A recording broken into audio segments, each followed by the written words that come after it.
All right. Well, Jinku, looks like you were in here first. So go ahead and roll us up our D100. 99.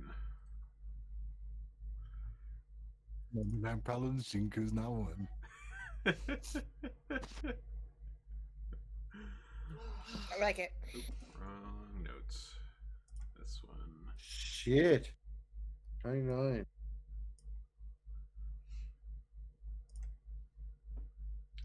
Surprisingly, we have already done this one.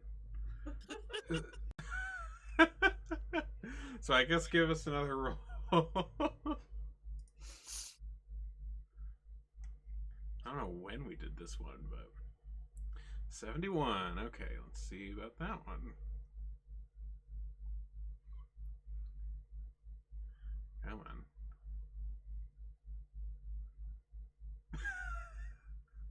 We have already done that one as well. Son of a bitch. Third time's the charm. This is not a good thing. 92, back up the other end of the list. Okay. Ah! We have not done this one. Alright. Let's see. Mix. Ooh, okay. What is your favorite vegetable? Deep character development time. Oh, well, you know Jinku lives to eat, so she'll eat all vegetables. She loves all food. What your favorite vegetable says about you. Hashtag BuzzFeed. Right. But if it's asked what she would prefer to be prepared, Jinku would probably always say asparagus. Asparagus. Let's see how many of these vegetables Moog refuses to eat.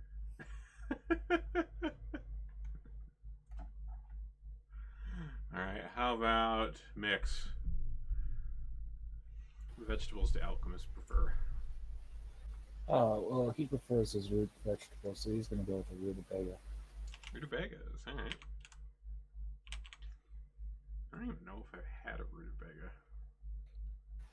I haven't either. Rutabaga, slow roasted with some brown sugar and cinnamon on it. Oh, Aren't those are like kind of like turnips, right? sort of, yeah. Sorta. Yeah, they're in the same family. Yeah, they have that same sort of look. Okay, that's what I thought. Alright, Zara. But more fun to say. More fun to Yeah. say, yes, much more fun to say than turnips. Turnips is pretty fun though.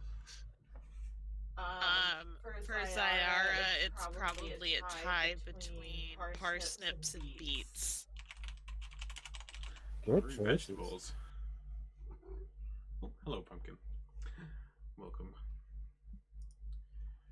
All right, Torda. I'm not sure what vegetables you put in a tart, but You can put lots of vegetables in a tart. true. Fond of yucca. Yucca. root. Yes, sir. Getting all the root vegetables in here today. All right, Boo. Which root vegetable is the one that you? No, it doesn't have to be root vegetable. Those would be Carrots. unplanned. Carrots. Boo with his basic bitch answer. Yep. They're like fingers. None of Like these fingers. fancy vegetables. I don't know. I fucking hate vegetables. I don't know different kinds of vegetables. What? Your Nope. wife's a vegetarian. That doesn't mean he is. You say that. That girl was eating brisket not 3 hours ago. She's running around saying she's a Oh. vegetarian. Oh, blasphemy. Oh, well, brisket's so good. And now I'm hungry. Yeah, that's Right? I resonate with that on a spiritual level because it's like, yeah, I could easily be a vegetarian, and then it's like, oh man, this burger's so fucking good. Right. Bacon. It's I bacon. don't actually like bacon all that much. She likes sausage more than bacon. I actually, I'm like that with my breakfast meats. I like sausage better too. I like breakfast sausage. I'm not a fan of bacon. Unless it's my brother's homemade bacon, because he That stuff was really good. he does everything himself. Just buys the pork belly. Y'all want to come raid my freezer? No, we have got to stop talking about food. I'm like really hungry now. Oh no, I have venison sausage, boar sausage. Thank you for hosting, wild Piranha. sausage. Appreciate it. And hello, I'm Kitty Racer. bison sausage in there right now. Ooh, bison's good. It's been a long time since I had that. All right. Well, now that we all know what vegetable dishes we're going to be serving at Troll Skull here soon, who wants to give us a rundown of the interesting shenanigans you got up to last time? Getting out by the skin of your teeth. Well, we didn't die. True, you didn't die. That was great. Torna might be scarred for life. Damn, 6 months of nice. Thanks, Arana.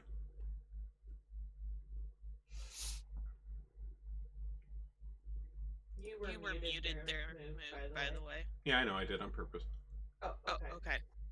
But we were fighting the Mind Flayer. Mm-hmm. And Boo almost died. Yep. Which was glorious. Torta got mind controlled. Yep. And nearly killed everyone. He's probably mentally damaged. This also made Mix's stay. Then we got saved by the Lord Castle Lantern, right? Yep. Victoro Castle Lantern. And he invited us to dinner at his estate the day after to tell us more about like the shit going on in Waterdeep, which included the deal with demons that he and his wife made that led to their first son's death, and why their children were targeted by the demon worshippers that we fought. And that's all I remember. And we accepted a quest, I think, for like 6 million gold. Yes, you. So yeah, just like to summarize the important stuff at the end there. So yeah, you all had sat down for dinner with Victoro, who wanted to kind of give you some more details about what's all been going on, and that he, had known that you had all been kind of involved in all of this, and he was, wanting to enlist some of your help. He and his wife, they'd made a pact with a demon a long time ago when they were young and stupid, and it caused their firstborn son to be taken from them. As far as they know, he's dead. He may or may not be. Demon came and took their son, and who knows what's up with that. And supposedly he's coming back soon for their twins. And in order to, fulfill to complete some ritual they found to break this deal and get out of it and save their children from some sort of demonic fate, they need to put together a massively enormous sum of gold to sacrifice in this ritual to free them of this pact, which there is gold and then some of that amount in this lost vault that Lord Neverember evidently embezzled from the city at some point in the past. Which they and several other factions in town all have been kind of fighting over the pieces of the artifact that will allow them to figure out where the hell it's at. And you currently now have 2 pieces of that artifact. You already had like the main stone piece, and Toro, you know, in exchange for helping him out with his family, gave you one of the eyes to the stone, and you know, kind of, you know, mentioned that the other factions in town seem to may have, you know, acquired the other pieces, so you're going to need to pry it out of their cold dead hands or whatever you plan to do. Ocean's 11 it out of their back pockets, you know, that sort of thing. Dragon Heist, that's what it's called, after all. So yeah, so What? yeah, I know, right? Heists in the Heist What? campaign. What? Yeah, I'm just gonna say it. If you're gonna make a deal that involves giving up your firstborn child, like, maybe make sure you're barren. There you go. There you go. I mean, I Yeah, guess. I mean, Demonic deal pro tips. There you go. I made a deal with a demon, and we don't have any children, so we're doing it right. Yeah. It's not a bad deal. They're just gonna take the cats someday. Oh God, no, not the kids. I will fight to the death for my cats. Children, whatever. Cats, fuck no. See, what Pumpkin would want to go though. He'd be like, "Fuck yeah, this is awesome." That's true. So yeah, so you know, at this point, you are, you know, you've come home after a very filling and fanciful dinner at Victoro's. You know, you made it back to Troll Skull here, and you know, have rested for the night. And so it's the next morning, and well, I guess with the time that's passed, I guess the next morning comes, and you know, you all are around the manor doing your usual morning things, eating breakfast, things like that. And one of the, or like some of the employees of yours that have been like doing upkeep on the bar come, because it's, you know, that time of the month to, or that time of the month to factor up all of the expenses of the place. And you know, one of them approaches you. This is I know I wrote their names down somewhere. Hold on. Where did I put that? Oh. Random name generator, go. No, I found it here. So Mo Ambrori, who is the chef of the place, like he's kind of taken charge in terms of like overseeing some of the other like staff that are there, like the waiters and stuff, and so he just kind of runs the things behind the bar for the most part, aside from, you know, the drinks that the poltergeist takes care of, but you don't really pay him. He just kind of is here forever. Don't forget, you're here forever. Yeah, we also really don't do any work considering we own the place. Yeah, you guys got a pretty cushy deal. Hey, we pay them. Yeah, you make free money basically. It generates money for you. But yeah, so Mo comes in, and you know, he's kind of your typical chef looking, you know, portly halfling dude. Nice mutton chops, kind of fiery red, and a pretty stained, like heavily stained apron that was probably white at some point, but now it's more like a gray. Probably got tossed in the wash with the wrong thing at some point. But he, you know, he comes in, goes into the back room to kind of sort things out, and steps out of the back. You know, sees. Okay, so which of you think would probably be down on the first floor? Like if you're just kind of around the house, who would be down like around in the bar? I'm down there. I'm waiting for everybody to wake up. Zyara's probably down there because I have a feeling that out of the 5 of us, she's the one that does all of the accounting. Okay, sure. So Mo comes over to you, Zayara, and says, "Well, things are still looking good for this month. Trouble is, though, is that things are pretty close to break even, and I think there's perhaps a bit of an issue you might want to look into." And he kind of waves you to follow him into the back in the kitchens. Okay, so Zyara follows. Okay. So you head back in here, and he takes you over to kind of like the storage area, where there's various crates and barrels of things, and he specifically goes over to a couple of like sacks of grains and things that are stacked up in a corner on like a little pallet, and also like a couple of bags that have fruits and other kind of produce type stuff.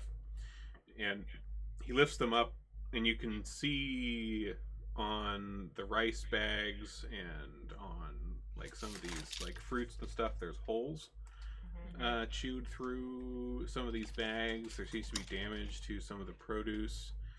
And he kind of like kind of turns these over a little bit and says, "Well, I think we have a bit of a rodent problem, and I feel like it might be affecting business somewhat. I've heard rumors here and there on the streets. There's some sort of word going around that we have a rat infestation, and people aren't too interested to come to a tavern that may be infested with such disease carriers. Not quite sure where it started though, or how they got in. Like everything was perfectly fine for quite some time now, but something seems to have changed, and they're getting in somewhere." That seems strange indeed. I mean, you would think that with all of the renovations and all of the people that are around here, that the rats would have no interest. Yes, that's what I would think as well. I mean, with how recently everything was repaired, it's certainly not an issue of some sort of molding or boards failing somewhere due to age or crumbling away. Like everything here is quite new, as you fixed it up yourself earlier. Well, thank you for letting me know. We'll look into the rat problem, but I guess for now, just try and downplay it as much as you can with the customers if it comes up. Well, I'll do what I can. Hopefully one doesn't scurry out between the feet of the customers during opening or during one of the nights we're open here. That would certainly cause much more of a stir. Yes, God's willing. So while they've been having this exchange, like Jinkyu's been like kind of behind Zyara listening, and she's like, "Does this mean we can get a kitty?" If it helps keep away the rats. At this point, Mix is going to be walking up out of his basement. Rats? What? Apparently we have a rat problem. And word's been traveling around the city about it. He's going to scratch his weasel and be like, "Find the rats." Yeah, we should probably try and figure out the issue, because I don't know how they've even gotten in. Perhaps if it's absolutely needed, Mix, we may need you to come up with some type of poison for them. Oh, I can handle that in my basement. Give me an hour. Secretly, Zyara is wondering if someone is sabotaging them. Okay, Coco. You need to stop. What would our... Yeah, speaking of cats, Coco wants to be our rat hunter. You're hired. Oh, what were you saying next? I guess I would need to go to the tower to find a rat poison recipe. Okay. I would say like for like what you know about like alchemy, like you would probably already know. Poison is poison. Yeah, poison's not too difficult for you to whip up. I would say you'd probably already know a recipe to put that sort of thing together. You could probably even go to the herbalist shop nearby and just ask for ingredients for a rat poison. Oh, he's pretty stocked in his basement. I mean, he's got about 300 gold worth of herbs and stuff down here. Oh, Yeah, he there you is go. pretty stocked. So, what's the role I need to do to be successful? I would say for that. Hold on, let me look at the skill list here. Medicine? Yeah, I mean, yeah, I mean, it's a medical concoction, even if it's one for the purpose of death. So it's a medicine to cure Yeah. life. yeah, yeah, I'd say roll medicine. That makes sense to me. Oh. Oh. Oh. And you poison yourself. Well, I mean, in terms of like you're down there like concocting, and it's been a little while since you put together something meant to be completely lethal. So at least from what you can tell, like it seems maybe the concoction is a little on the rougher side. But given that you're going to be giving these to rats, you're not quite sure how big of a problem that's going to be.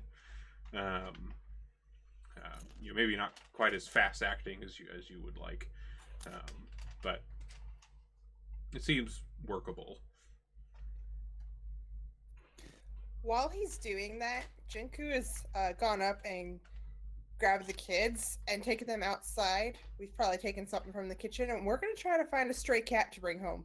All right. So you head upstairs, and Nat, Squidly, and Jenks, like they're kind of relaxing in one of like the larger chairs. All three of them kind of fit into it without too much difficulty, and they're kind of looking over a book that looking at it, it seems to be like some sort of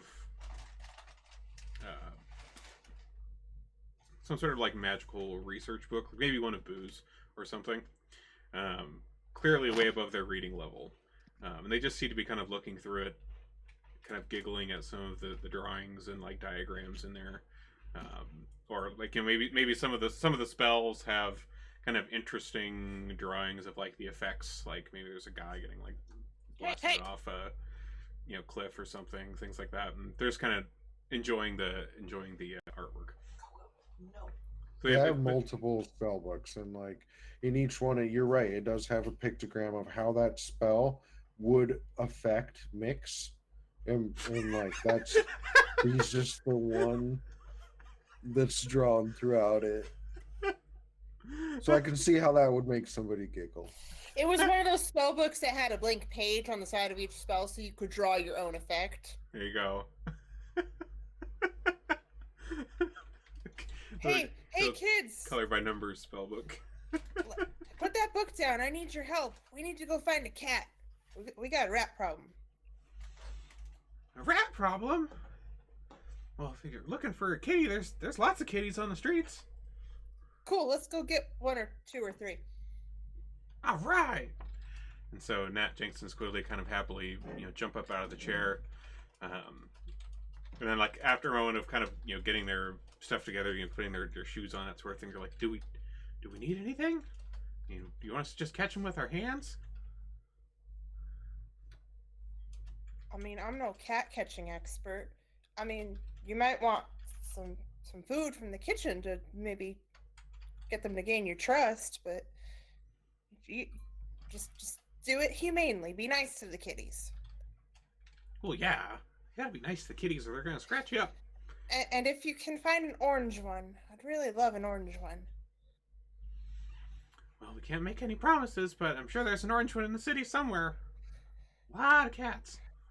Yeah. All right. Let's go get some stuff out of the kitchen, and then let's go get some kitties. All right. So they kind of scurry on down to the kitchen, and they go in there. Like Mo's still back in there, kind of finishing up the work that he's doing, and they're kind of explaining to him what's going on, and he goes over and kind of offers some he gives them like a small little parcel of some meats that are maybe a little bit on the too old side, that old enough that maybe a cat will be fine with it. But so he kind of hands this over to the kids, and Squidly comes out. He's kind of holding this little satchel that's maybe a little bit drippy. It's not maybe the finest of leathers holding this thing together, but it says, "Got our cat food." All right, let's go. All right, so you guys head out into the streets. So it's still, in the morning here in Waterdeep, and you head outside. It's kind of a nice spring, morning. It's the sun is shining. You've got a fair number of people. Like you guys are like just off a somewhat like a medium-sized street, and so there's a fair bit of foot traffic coming through there. The alleyway, like little alleyway area here, is still a little bit quiet. There's still a couple of guards around, just kind of residual from the fireball event, and the actual area where that blew up is still got a little bit of cordons off around it. It's not quite as like hard of a presence as it used to have, several weeks ago. But the kids kind of joyfully kind of run out into the alley and start kind of poking around, sticking their heads behind water barrels and things, and calling out, "Kitty, cat, cat," and just kind of looking around, seeing what they can find out. Let's see. Let's do. So, Jinko, are you like in there with them, like? Oh yeah. Poking your big self around behind. Oh yeah. I imagine she's probably like basically crawling around like on her chest, trying to like get down to the cat level, and she's probably like making cat noises, like meowing and purring. Oh, that's great. So, like you poke around for a bit, and you eventually find. Let's see here.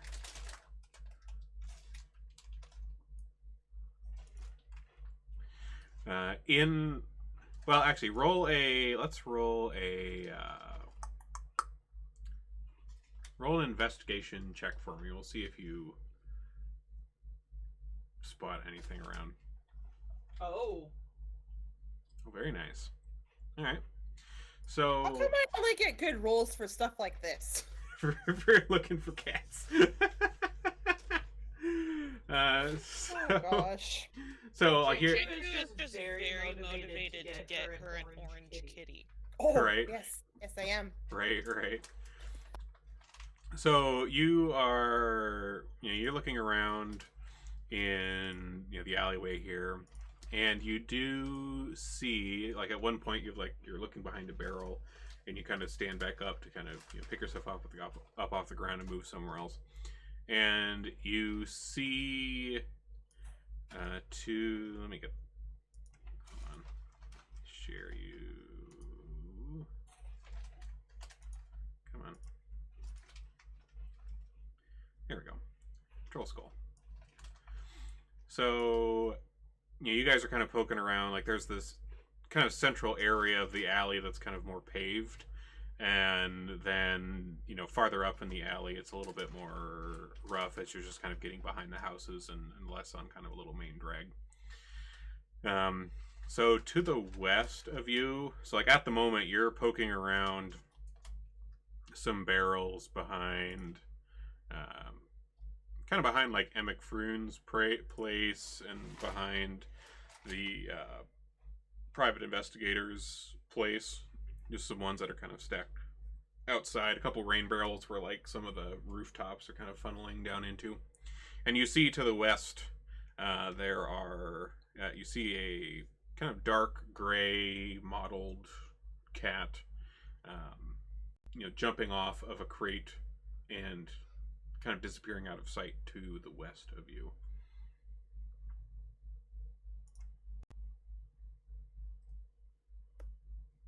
Look, kids, there's one. Squiddly and the others, quickly dart up to you, and see you pointing over here to the west. And they're like, "Get him, get the cat!" And Squiddly kind of runs out. He kind of as he's running, he's like opening the bag of meat here to kind of like awkwardly hold it open to try to like get the cat to take notice of it. And as you continue running up this little corridor here behind the place, you eventually see this gray mottled cat like kind of go underneath a little bit of a kind of a back fence behind one of the buildings here, and then looks to disappear through a small door in the back of this building. And Jingo, you're kind of looking at this building, and like from the back, like it doesn't have any like signage or anything, but just from like the windows at the back of this place are just packed full of books. Yeah, Jinko has no interest in that. She just wants to keep looking for cats. All right. So you guys keep looking around, and eventually you do come across a pair of cats in the alleyway. This time, kind of down on the eastern end of Troll Skull, close to Talisivar's carpentry shop, the Bent Nail. And these two are currently both kind of lounging in the morning sunlight on top of a pile of firewood.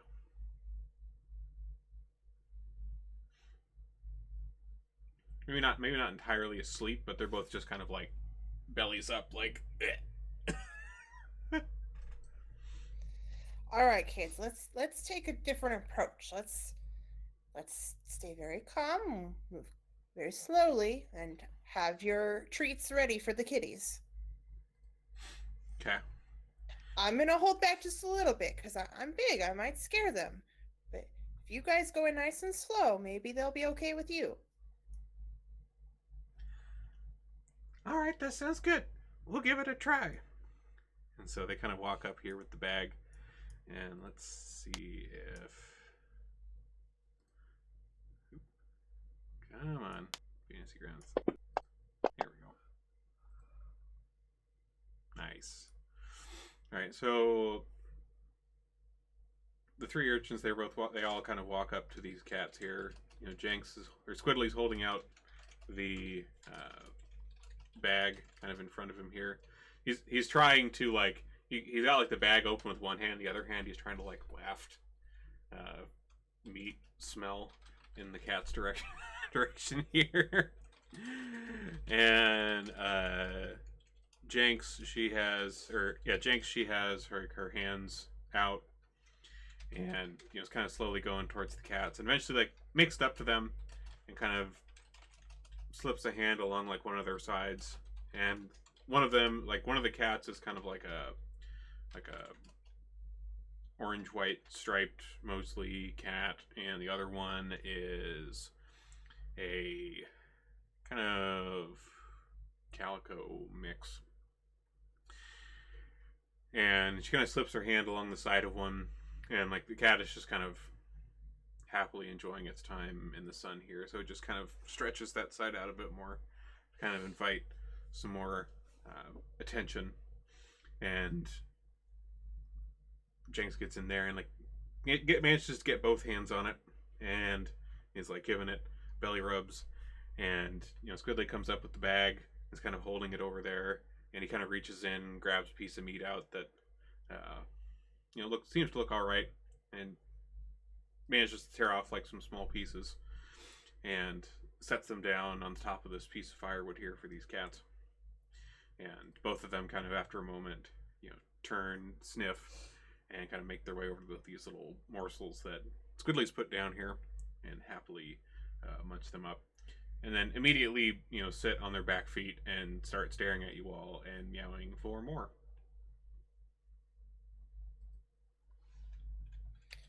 Awesome. All right, kids, let's see if they'll let you pick them up, and we'll take them home and feed them some more. Jinko doesn't know how to catch cats, so she's just very excited about it. Right. All right, let's see. Let's have Jinx. Try rolling this one. All right. So Jinx, she's kind of continued, as they've been munching on these little morsels here, she continues petting one of them and manages to kind of get both hands kind of around the middle of one and lifts it up somewhat awkwardly. She doesn't seem to know the best way to carry a cat, but she seems to pick it up, and it kind of struggles a little bit, but then it gets its feet in the right place on her arms and seems to kind of get into a more comfortable position. And Nat as well, he also goes for the other one.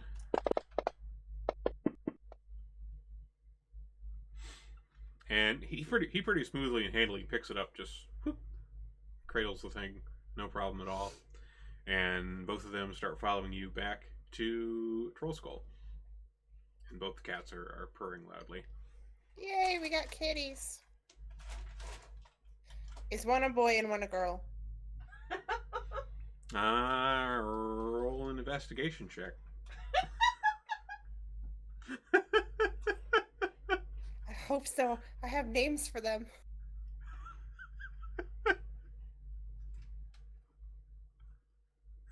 Well, you're not too familiar with cat anatomy, but you figure it's probably not too different from everybody else's. And so, yeah, one's a boy, one's a girl, at least from what you assume. Hey, kids, I got some great names for these little guys. We'll call one Bert, and we'll call one Edna. Which one's which? I don't know. Let's say, here, I'll roll a, let's see which one's which cat. Let's see.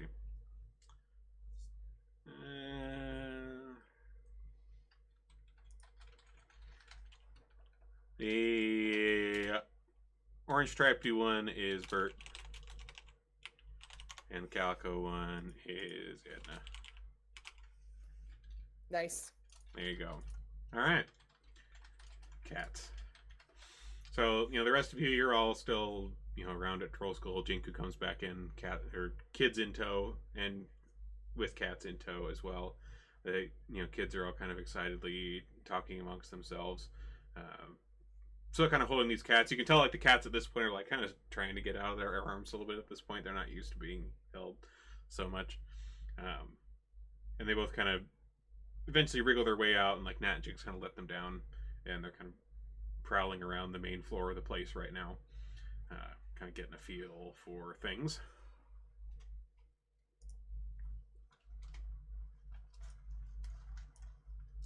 There, I fixed the rat problem. And while this is going on, Mo comes out of the back. He's kind of heading out for a bit to come back later for the actual shift, and sees these cats you brought in. And he says, "Well, those will probably help a bit. At least maybe it'll keep him out of the food. But maybe we should figure out where they're coming in from too. That'll hopefully seal it up for good. But this helps in the meantime. I thank you." Did my familiar ever find where they're coming in at? I sent them on the prowl. Oh, yeah, that's right. You did. I guess. Sorry, the cat adventure kind of derailed that for a moment. That's right. Okay, go ahead and roll an investigation for me, Mix, and we'll see if your little weasel found anything.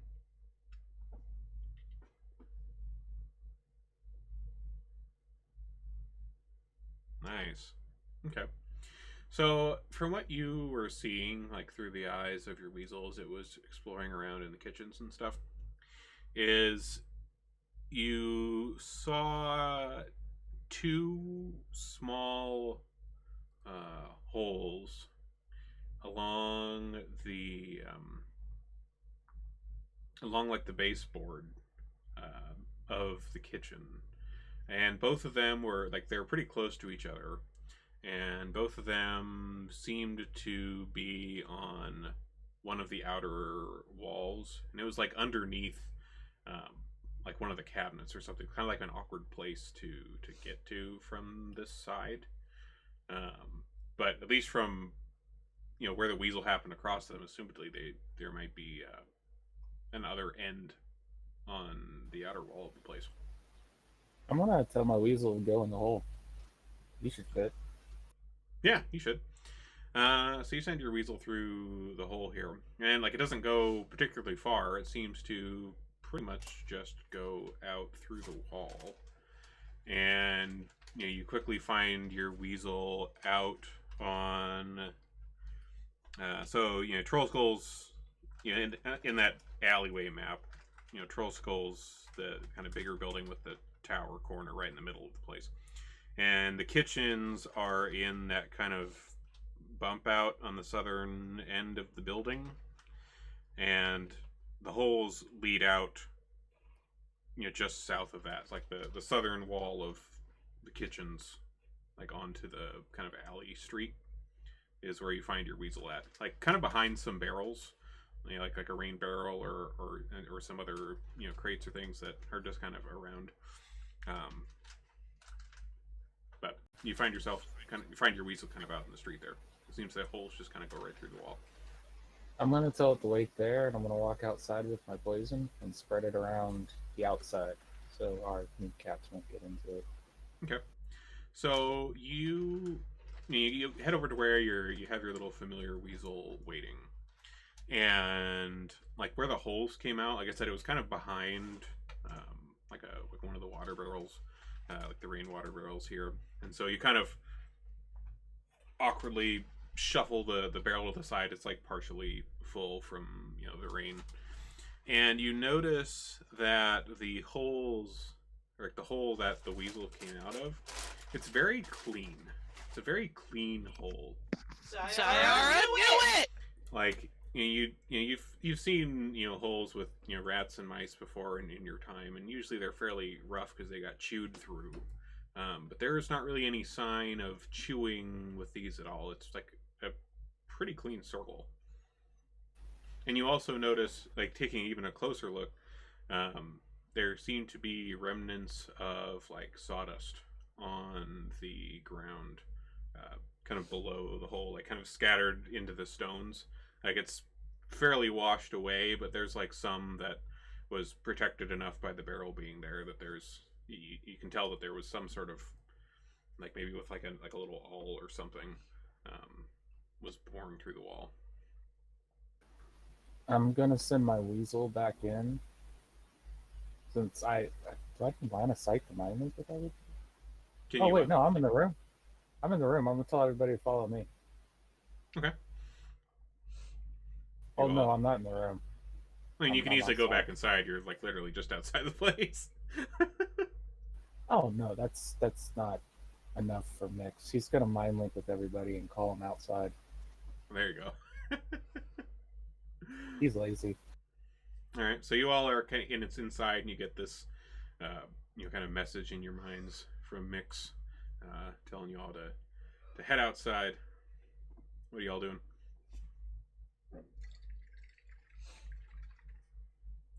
I can identify that it's Mix. Yeah, it comes through in like Mix's voice, so as far as you can tell, it's Mix. We're gonna walk outside. Yeah, I'll do the same. Yep.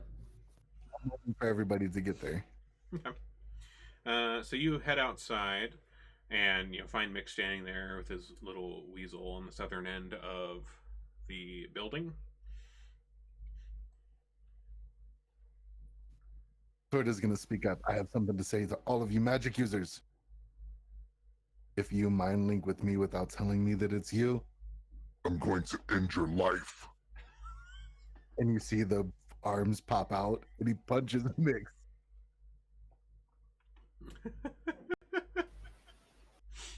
Mix is just gonna shrug his shoulders like he really doesn't care and go, I found the holes. Looks like somebody used an auger. someone's trying to sabotage us? What bullshit. Why would Boo. somebody sabotage us? You want to help me set some magical traps around Troll Skull so we can catch him? Oh, I suppose. I wonder if it's the owner of that other tavern.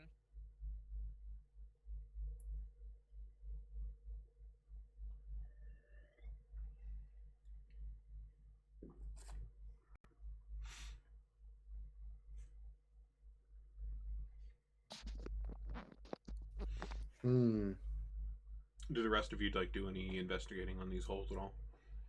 Yeah, I'll look too. Okay. I'll investigate. Yeah, roll it up, Boo.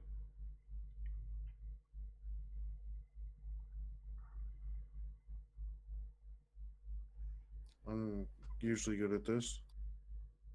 Nice, very nice.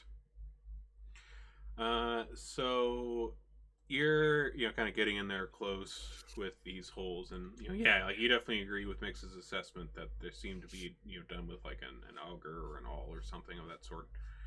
And you also notice that there seems to be some residue of some sort of food that looks to have been spread onto the hole itself, assumedly to attract the attention of vermin. But yeah, it seems to further confirm your suspicions that this was some sort of setup. God damn it!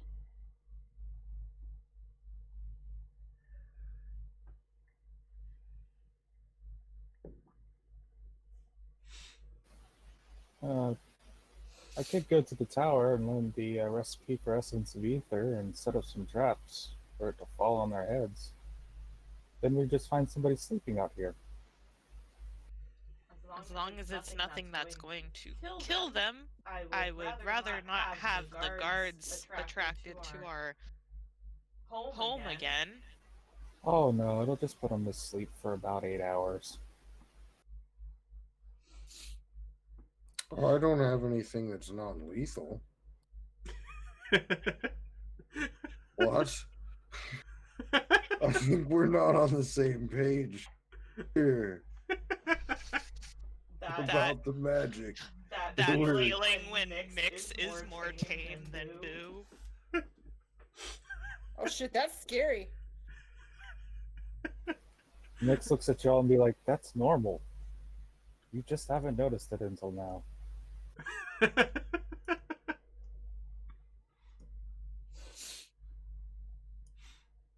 Fair. I mean, I can make an alarm, sometimes, but I don't have anything else that's, nothing that plays nice. I'm not here to play nice. Mix is just gonna shake his head and be like, I'll go get my alchemy book and be off to the tower to see if I can learn how to make essence of ether, and y'all figure out how to plug these holes. I put rat poison around them already, but they need to be plugged. And Mix is just gonna be shaking his head and walk off towards the tower. Okay. Well, if you if you're all looking to plug up these holes, it's not too difficult of a task to take on. They're not very large. You could probably find, there's probably small scraps of wood or other things around. You guys did pretty recent construction on this place, and so there's probably still spare boards around, I would assume, that you could use to kind of patch over this hole if you wanted to. Here. Zaira is going to look for a stone that happens to be similarly sized to the hole, so she can put it in the hole before they board it up. Okay. And looking around here, I mean, most of the rocks around here are pretty ground down. Like, there's a lot of gravel. And anything much larger than that is probably part of the street. But you could probably grab like a handful of gravel and try to like pack it in there. Oh my god, I just realized my pocket peanuts. I have like a bunch of bags of peanuts in my room. The rats didn't get them, did they? Well, that's on a different floor, so it's unlikely. Rats can climb. Jinku rushes upstairs to check on her peanuts. Jinku, you're happy to find that as you head into your room, getting slightly more panicky the closer you get to your door, worrying about the state of these. Like you bust inside and you head for your closest secret stash of these, and they're fine. Peanuts up here have no issues. Thank God. Thank God. Everybody carry on with your day. I think Sayara is going to take a spare, like, burlap pouch, fill it with gravel, stuff it in the hole, sprinkle on some of the poison just for good measure in case a rat gets in there and tries to chew through the burlap, and then work on boarding up the holes. Cool. All right.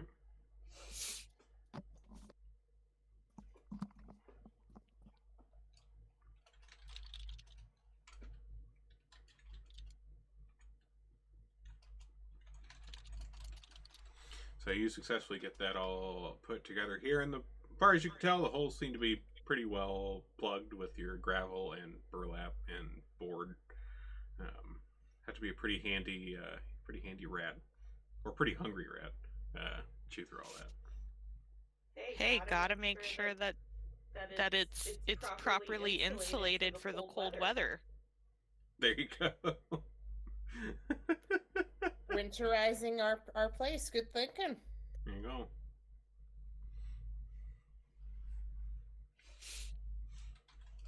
Gonna make a trip to the local Waterdeep Home Depot.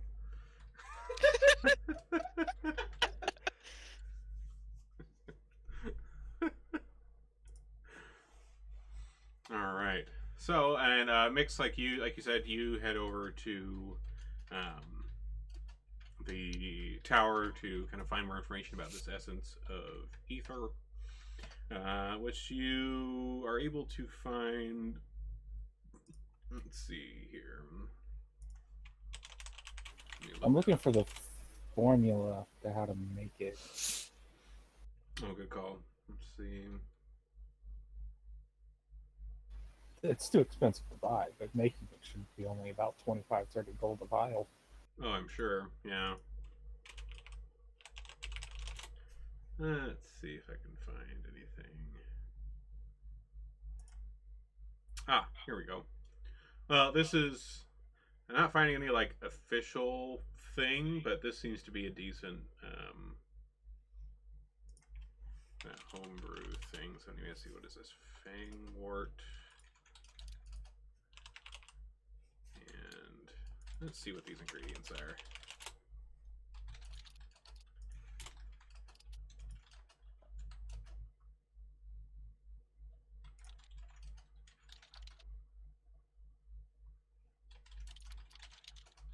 Well, I'm not entirely sure what these plants this guy's mentioning are, but this particular person's post seems to say that they have theirs being made with... Oh wait, no, I read that wrong. This one's made with violet yeast and coal bark sap for essence of ether. Which... Yeah, those both seem like they would be pretty...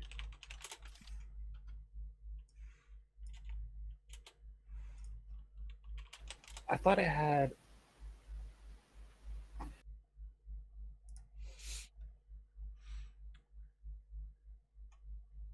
Let's see, it looks like the violet yeast would be made with, looks like part of a violet fungus. And let's see, that seems reasonable. And coal bark sap, I'm not sure what that would be, but I'm sure you could find that at any alchemical store, just for the sake of ease. I can't imagine that would be too hard to get a hold of. Yeah, it's supposed to have an alkaline in it too. Oh, does it? Yeah, an alkaline powder, but okay, that's well, common enough. Yeah, we'll say like you're able to easily find the component ingredients, some of which you already have, and it looks like maybe like one of them you could probably get at the one that you're missing. You probably could get at the herbalist shop right by Troll Skull.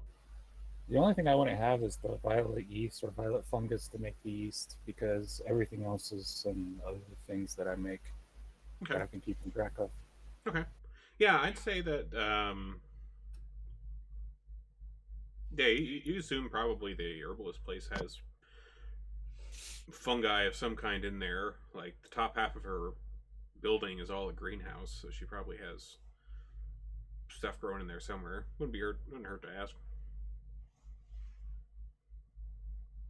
Yeah, Mix is going to come back, ask her, and also ask for 3 vials. He's going to set up pendulums with essence of ether in them on booby traps. So if anybody messes with the outside of our building, it smacks them in the face and knocks them out. Okay. All right. So you step into Curlin's Crown, and let's see. It's been a little while since he. Fala, that's right. Fala's her name.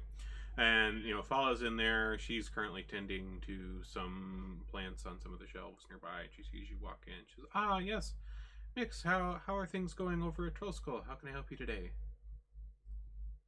Well, we've had somebody sabotaging our building. So, do you have violet fungus? I need to produce some violet yeast. Ah, violet fungus. I see. Are you hoping to try to put them to sleep? Yes, I'm going to make essence of ether and create booby traps where they were messing with our building. Well, I guess that would be probably the better way to go about it. If somebody is sabotaging, we'd probably rather have them caught and have the guard take them in than have any more death and violence here in our little alleyway. Yes, I do believe I have some of that on hand. What sabotage have you seen at your place? I've seen a few strange things around my own business here recently. Well, we had somebody take an auger and drill through our wall and put rat bait in there, and we have a rat infestation in our kitchen. Well, I'm certainly sorry to hear about that. I thought I'd heard a rumor of some of that sort being whispered around the alleyway. I can't remember who I heard it from. I just think I heard it in passing, but if you say it's rats, well, here, take a look at this.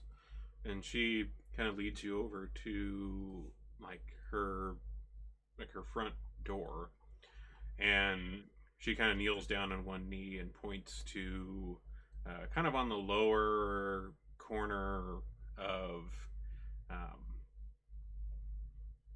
one of the panels on the front of the door. There's a very crudely carved little kind of rat looking insignia. It's like a little, it's like somebody took a pocket knife and kind of crudely carved a little rat head into the bottom corner of the door. And she kind of points that out to you there and says, "I don't think I'm the only one in the alleyway that's seen that too. I believe one of the Talisavar didn't see any on his building, but there was one of the other homeowners here had seen it kind of scrawled onto one of their posts of their home. Some sort of crude graffiti, I guess."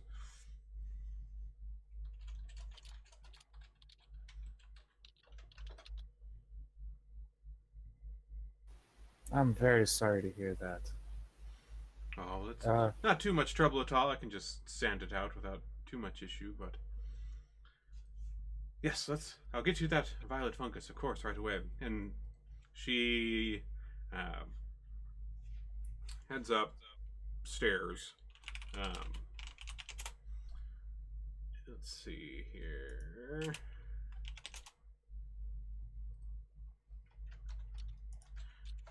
And like after a moment, like she disappears upstairs for like a minute or so, and after a moment, you can hear her kind of call down the stairs, and she says, "Could you perhaps give me a hand with this? It's being a little more difficult than usual." Oh, absolutely. Mix has kind of befriended her, so he's going to walk up there. He's happy to help. Sure. So, like, you head upstairs, and you find yourself, like, as about halfway up the stairs, you are kind of hit with this kind of deep, humid wall. You know, that kind of feeling like when you go into any, like, kind of greenhouse or, like, conservatory or things like that. You kind of got a wall of humidity and, like, that kind of dank plant earth smell everywhere. And you know, you come upstairs, and like the whole upper like half of this building is just like absolutely lush with a wide variety of like plants and small trees and vines and flowers. You know, some of them are kind of like set up on, you know, little various, you know, tables and shelves and things and pots. And, you know, other ones are just kind of growing freely over the place. It's quite beautiful. And, you know, somewhat heady with all of the, you know, the floral and natural scents that are up here.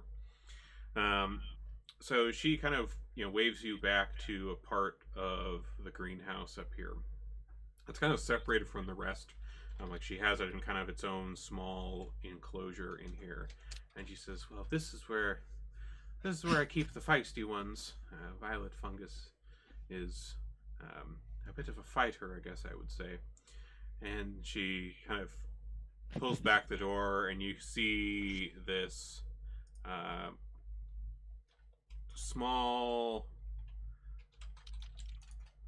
kind of purple mushroom or fungus that's kind of on a stalk, and it's got these kind of feelers coming out of it that are kind of like waving kind of wildly in the air. Here's what it looks like. The purple one on the bottom there. And so it's kind of waving its feelers. Cool. Yeah. So it's kind of waving its feelers. There's actually a couple of them. She has like a couple of them together in like a small kind of pot. And she, yeah, after she opens the door and kind of points it out, she kind of holds up, like she has like this kind of thick glove on, and there's like a side of the glove that seems to be like decaying away. And she says, "Well, they're a little feisty today. If they get you, they do a bit of necrosis on you. Would you perhaps be a dear and go calm them down a little bit for me?" Oh, I'm more than happy to. This place is beautiful. I could spend all day in here. All right, so you step in, and there's a couple of these little violet funguses in here waving their feelers around. Like as you kind of step into this, you know, kind of smaller enclosure, you can see like the feelers are kind of like drift. They can't really like stretch very far, but you can see they're all kind of straining in your direction here.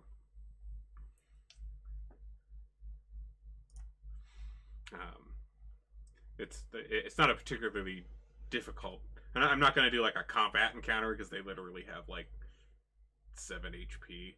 But I guess like what would you like do to these to try to like knock them back out?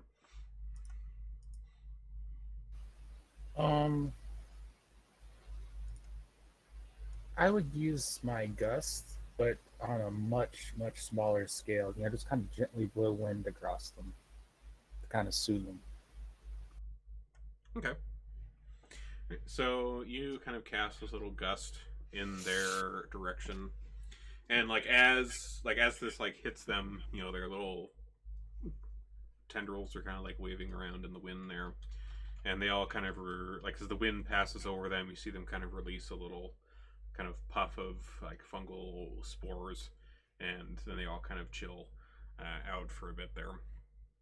And Fala kind of laughs at that and says, "Well, that seems to have done the trick here. Let me get in there and get a little bit for you."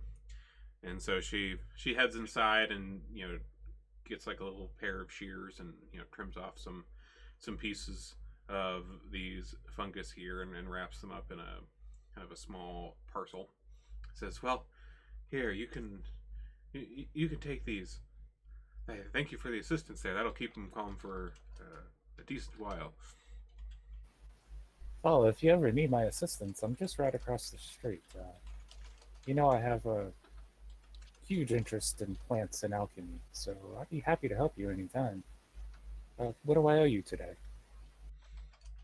Oh, for this, well, with the help that you've given me here today, I'll take some of the price off for you for this. Oh, maybe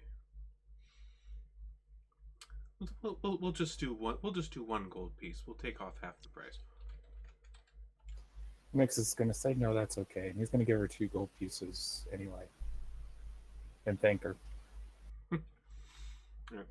Fala kind of bows and graciously accepts, and then you both head back downstairs, and you have your ingredients here for your little concoction, and your vials, of course. So you said. So you I said already with have the 50 vials. Oh, you do? Okay. So you said with these you were like hanging the vials like over the area. Like how is it that you were setting up this little trap? I was gonna create a trigger string all the way around on each side, on the level that they bored through, and kind of hide it and paint it into the wood. And so if somebody breaks that string, a pendulum's gonna swing from the corners of the building with a vial of essence of ether on the end of it that will smack them. Okay. I see what you're doing. Okay. Cool. All right. Let's do. But it takes a full day to turn fungus to yeast. Oh, it does. I'm reading this correctly. Yeah. Okay. So I have to go down into my basement and get things processing, and then Yeah, once I get the yeast growing, I can keep the yeast growing. Okay. Cool. So I have like an unlimited supply of that now, which is be awesome because this is going to be fun. All right. So you have that going there, and hopefully by tomorrow you'll have your stuff all put together to get that set up, and hopefully catch somebody in the act. Let's see. So the rest of you, let's see here.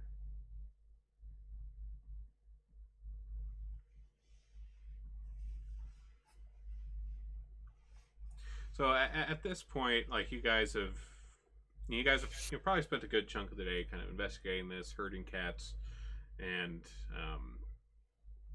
kind of fixing up these holes and trying to figure out what's going on here. And so it's probably getting on to kind of more of the business hours of Troll Skull at the moment. And so you have your usual neighbors that come around, and you do notice, as you are kind of around at the at home tonight instead of out and about getting up to trouble, it does seem a little less packed than like the last time you had a good night here at home with the patrons. Let me roll some things here. 1 second.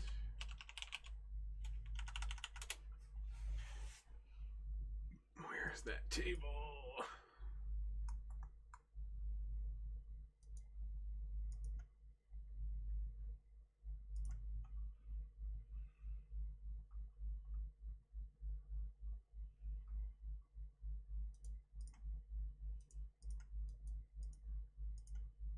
Here we go. Okay. Let's see. Let me roll a few things here. Oops. That's not what I wanted to do.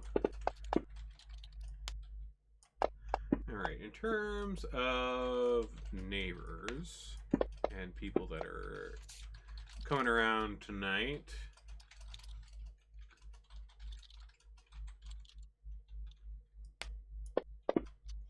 you see... so Embrick and Avi, who are the fire and water genasi that run the steam and steel kind of forge on the southern side of Troll Skull, they come in and sit down at one of the tables to have some drinks. Let's see, we also have looks like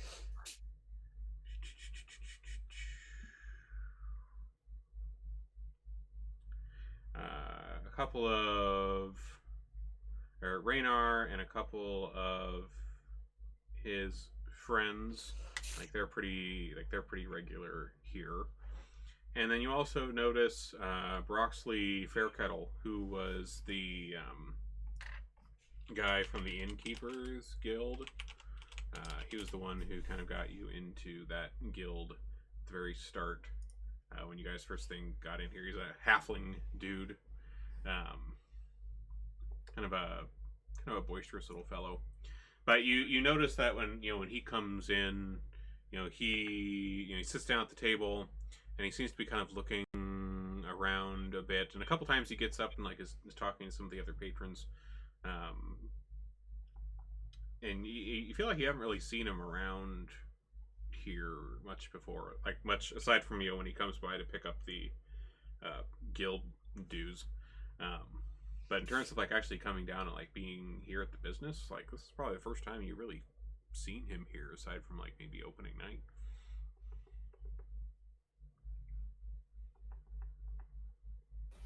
Nix finds that suspicious, so he's going to suggest to Boo to go talk to him.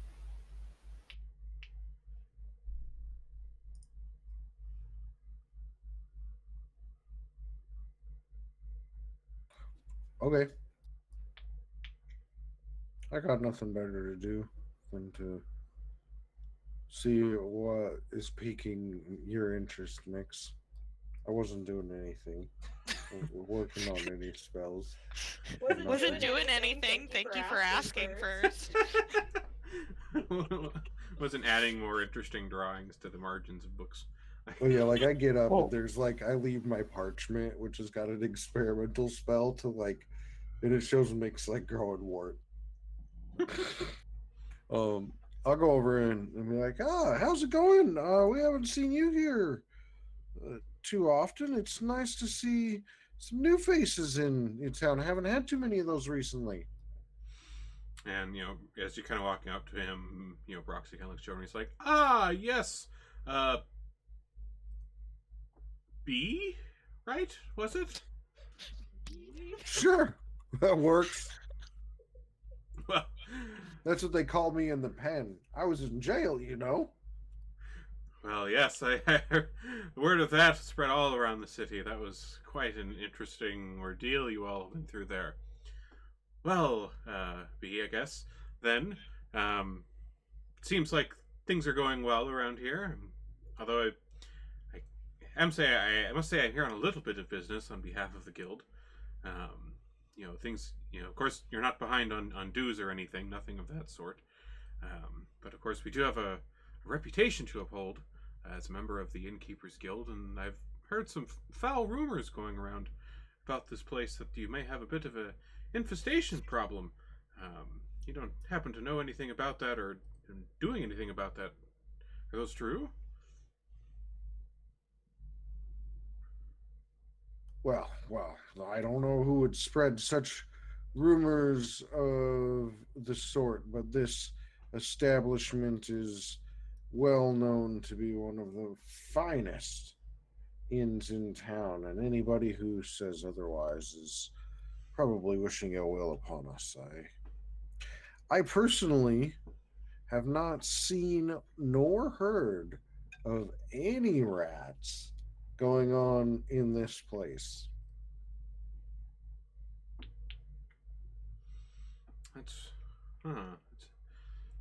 Well, that's strange that you mentioned that, because I don't remember saying anything about rats. But well, shit. But that's in fact the rumor that I've been hearing, going around town, that there was some sort of rat problem. Somebody said that they saw a rat somewhere, or somebody said that there was something off with some food they were served. I'm not quite sure of all the details, but of course I, like to make sure that all of our members of the guild are up to code and things are being served well to the patrons. So, of course, if there is any kind of issue, we want to check it out and make sure that reputation is upheld.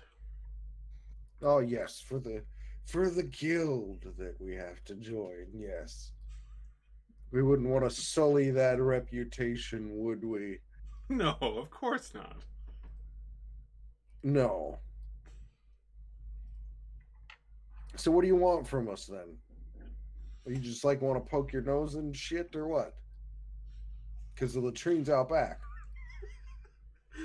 Broxley kind of heartily laughs at that and says, No, I'm mostly just here to see if the rumors were true, and if so, I'd be happy to try to assist if I can. Have you found any rats or seen any rat damages around? Well, I believe you'll find this place to be clean enough to eat off of any surface in the place. And as long as you stay out of the basement. There's fungus and shit down there. Well, I'm afraid I would say the same about my own basement. How many of us keep our cellars in eating order? Bit of a difficult task.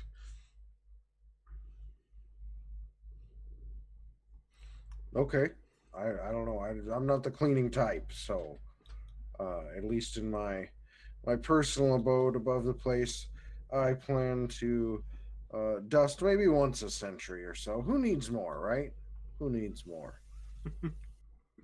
Yes, of course. Well, you wouldn't mind if I took a quick peek around the kitchens then, make sure everything's looking up shape there.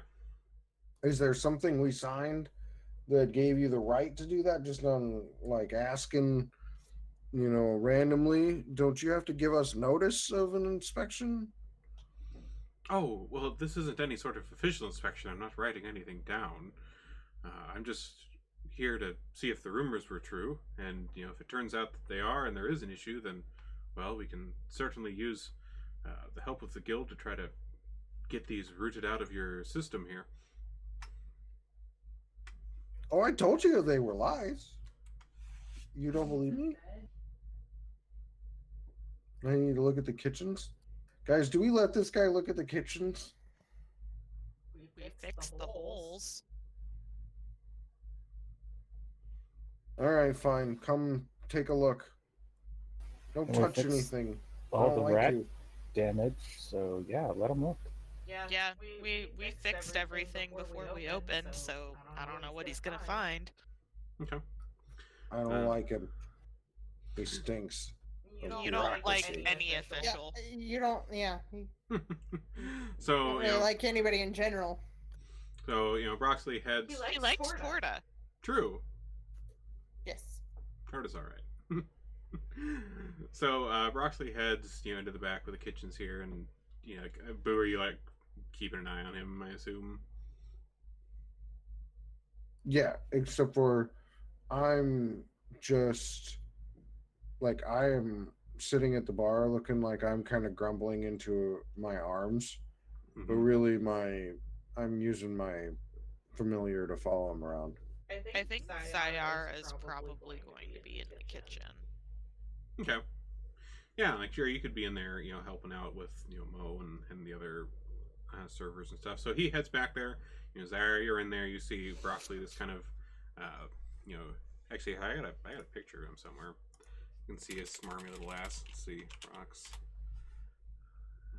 Where is it?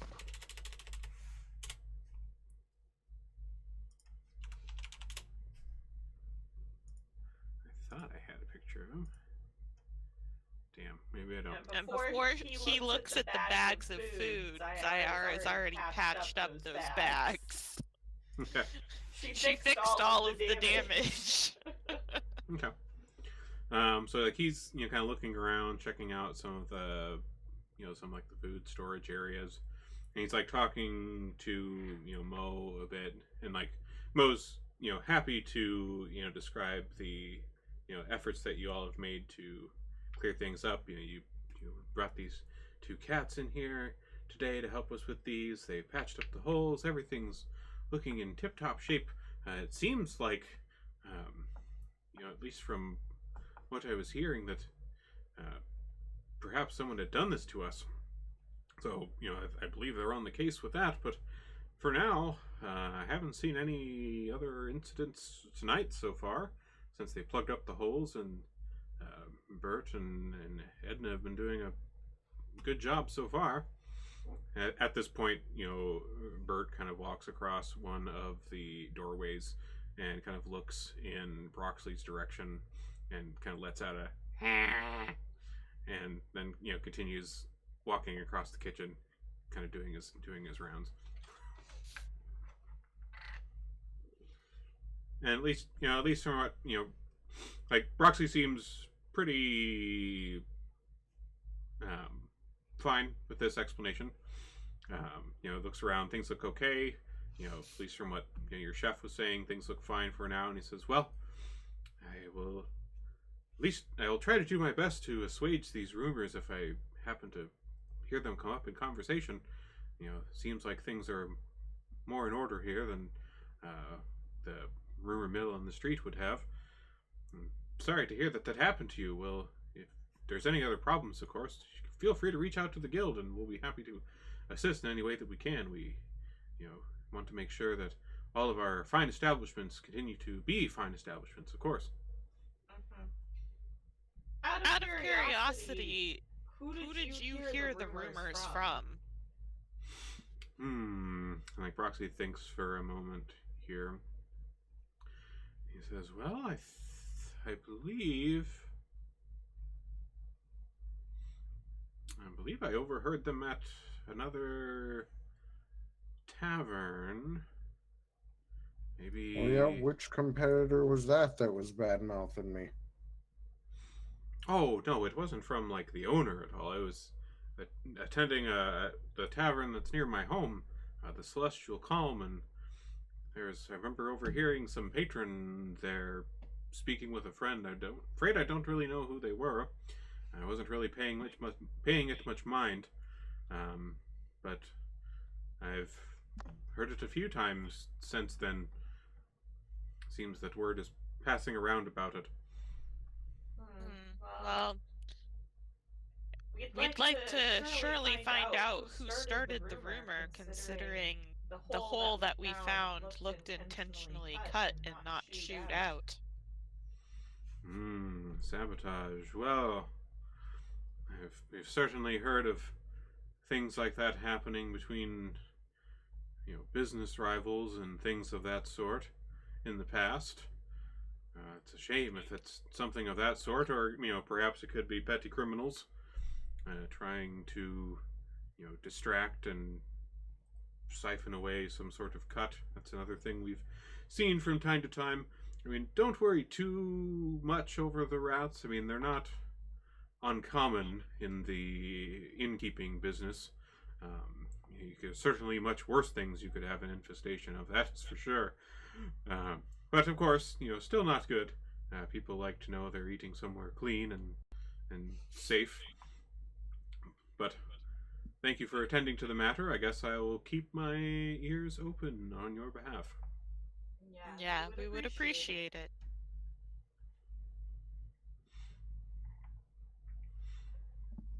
And he kind of hikes up his belt and makes his way out.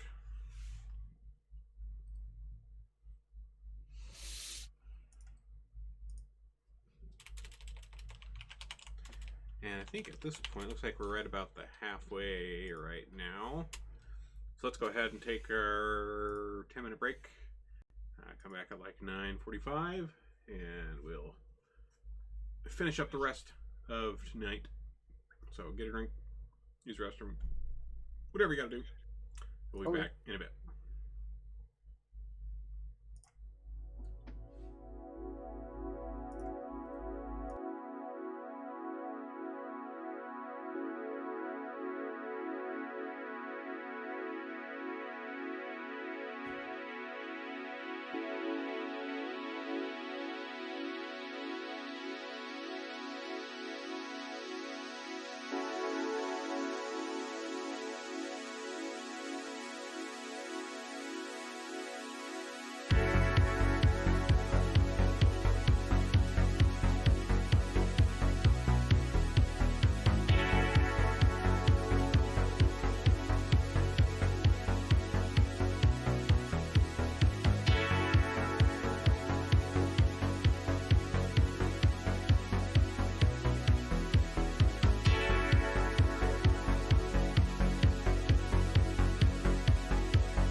And before we do anything else, I got a picture of Roxley. Here's the smarmy bastard. I want to chop his balls off. Okay, but share the other one in chat. The other one that was on Google Images? Yeah. Hold on. I'll send it in the Discord. 1 second here. Oh, I really want to see this. This is... It might be funnier to me than it actually is funny, but I'm also really tired.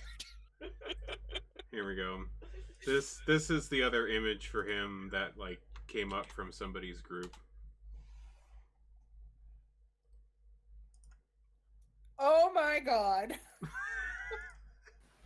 It looks like that guy from Princess Bride. It is. It's supposed to. Inconceivable. It's supposed to, yeah. I instantly thought Quick in 20 years. Nice. Oh man. All right. So with that, the rest of the night goes, pretty uneventfully, and you have the rest of the morning comes, and mix the process that you had going on with your fungus successfully completed, so you're able to whip up the juice. Before he starts that, he's going to take one of his larger glass containers. He's going to add water, a little bit of the yeast to it, a kind of like barley and sugar mixture with some nutrients, and let his culture start performing. And it's also going to, side product is going to be a nice alcohol he can distill that might make people a little sleepy. All right, making some home brews on the side. All right.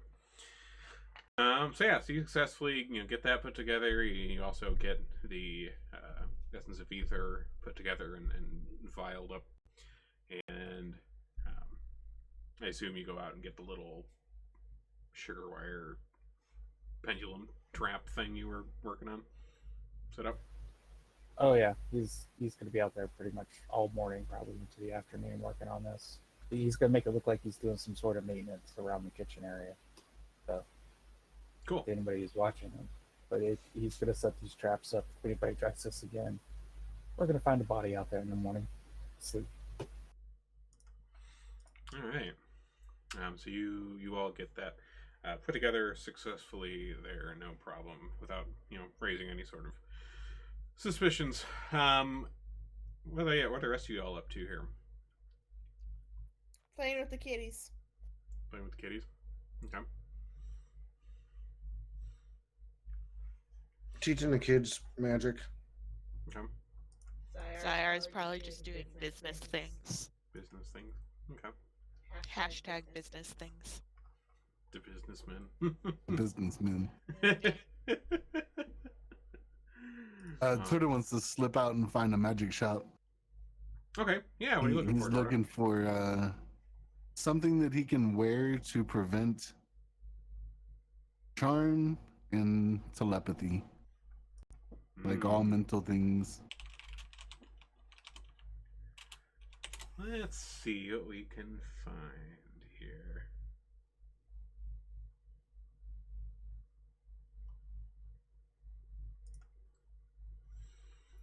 Let's see, ways to block.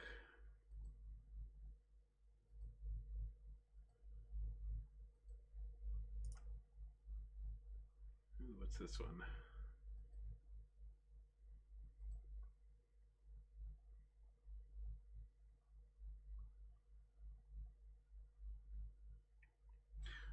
Let's see. I forget. Do you have spells, Torta?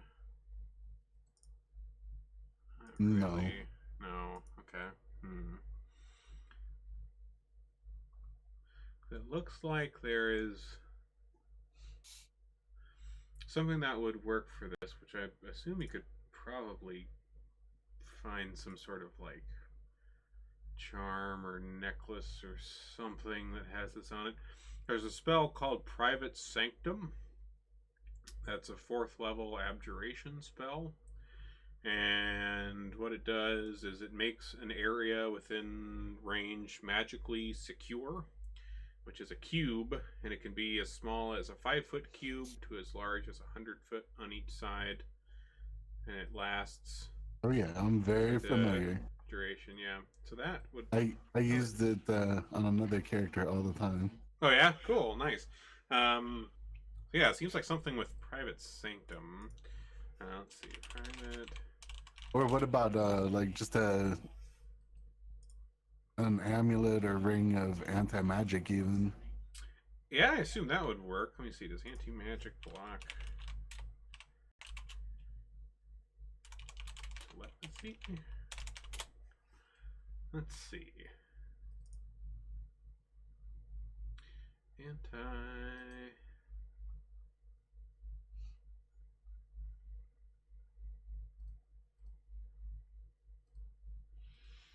Yeah, I guess it seems like it would. So yeah, an anti-magic field would probably work for that too.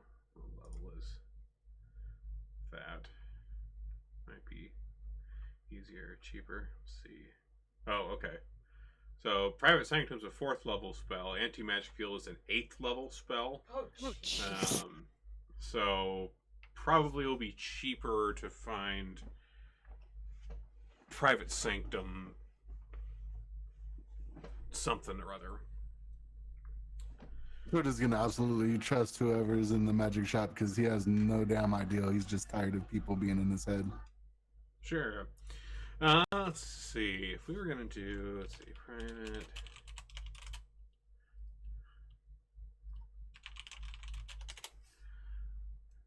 Let's see.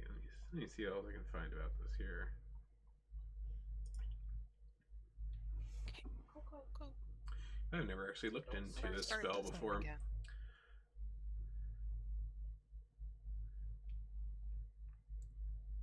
Okay, so it looks like with this spell, it looks like you can like cast it on like an anchor point, and so it would be able to be like bound to some sort of, you know, like a ring or a necklace or, you know, something of some kind,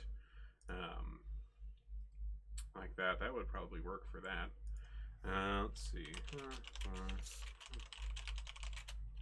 I didn't know it blocked out. I know it blocked teleporting. I didn't know it stopped telepathy. Well, I'm not quite sure. Like the telepathy one was an anti-magic field. But I mean, I guess we can just say that Private Sanctum. I mean, it makes sense that I guess it would, because I mean, if you're gonna chill in your little private sanctum there, I assume you probably also want to be blocking telepathic people bothering you. So that would make sense. Let's see. So a 4th level spell being placed on a thing. Ooh.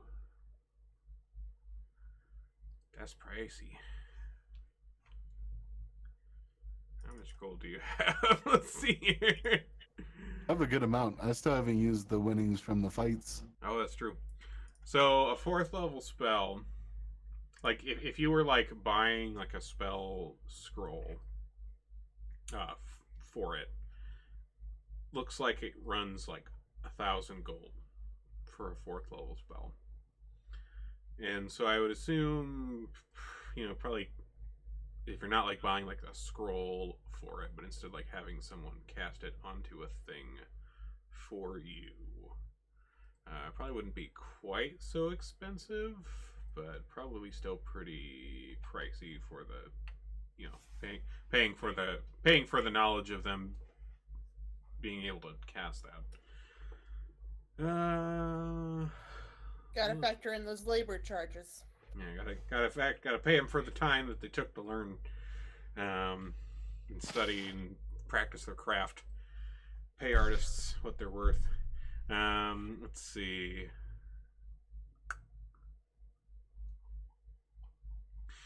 I'd say like the guy at the shop, like you're kind of looking over some of the various items that he has there, and you find like a ring that you like. Even if it, partially for like the design of it, and also partially because maybe it'll hurt a little more when you punch things with it on. So you find this ring, and the shop owner kind of sees you looking this over, and you kind of described your problem to him here, and he says, "Well, for casting that kind of spell onto this item for you here, well, it's not going to be cheap. I'd say maybe 700 gold for a spell of that power." It's a deal.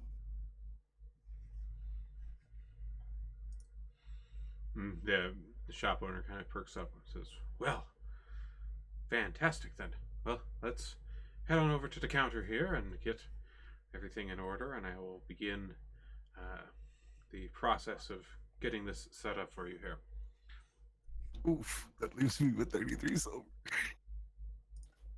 You're gonna have to have a bake sale or something. Wait, did you have? I deleted it out. I had 700 and then 33 silver.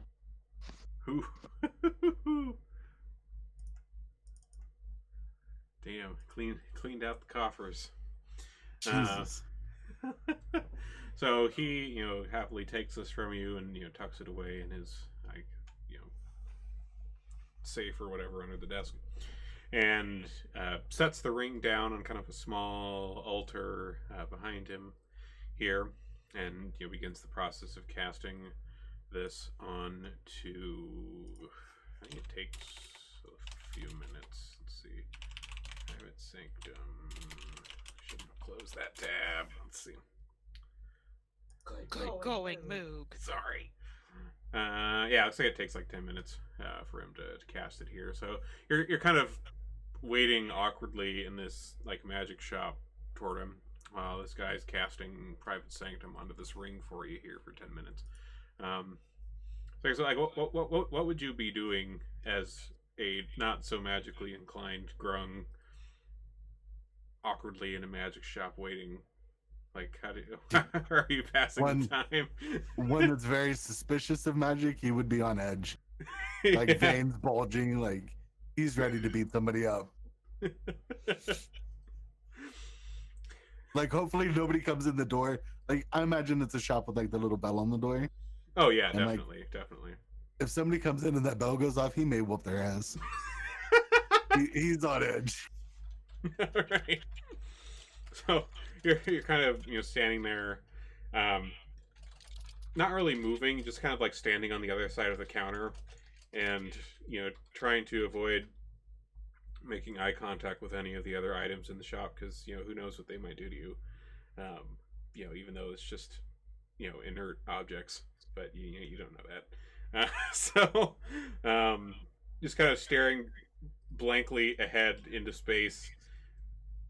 Arms maybe a little bit akimbo, breathing maybe a little heavier than you should be, and like every once in a while, this like kind of old shopkeeper guy kind of looks over from him casting this, and kind of gives you like a strange look, and then kind of shakes his head a little bit, and continues his process here. And finally, the 10 minutes pass, and he turns around, presents this ring to you.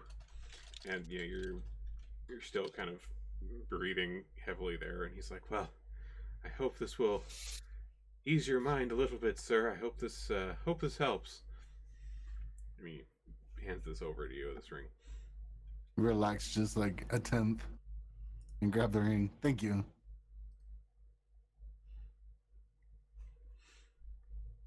So you put this, like, do you put this ring like on immediately? Immediately. Okay. So it looks like, let's see.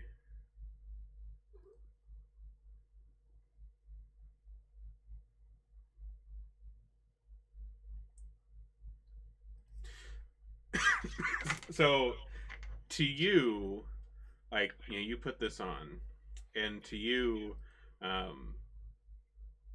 you you walk out of the shop, and like you can still like see everything around you here, but like everything seems kind of like dampened quite a bit. It's nice and quiet.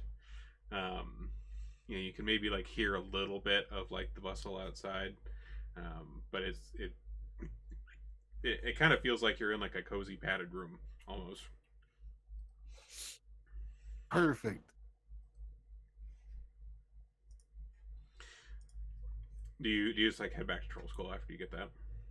Yep. Okay.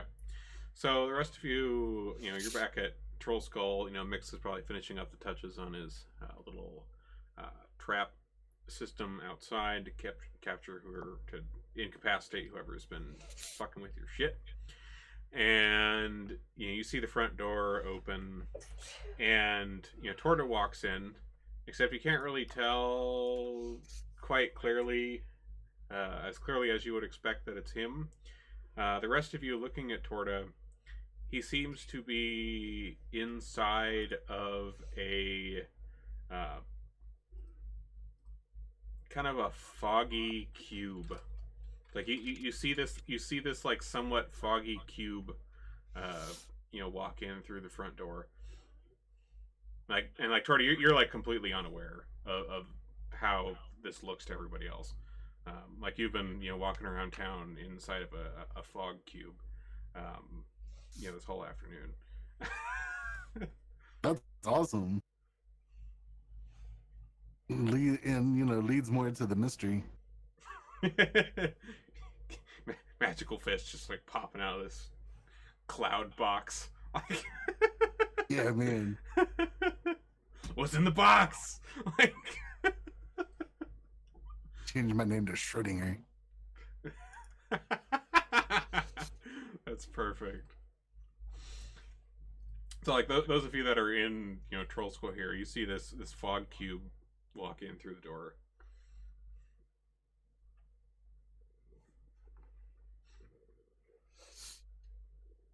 I will shout at it to stop and say, identify yourself before I have to murder you.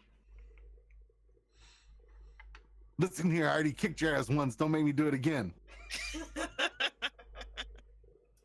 So, like, Torta, in here, like, you can just barely hear Boo through your little magical wall here. Like, all right, how far is Boo from me? I mean, he's probably across the room, so maybe like 20 feet away.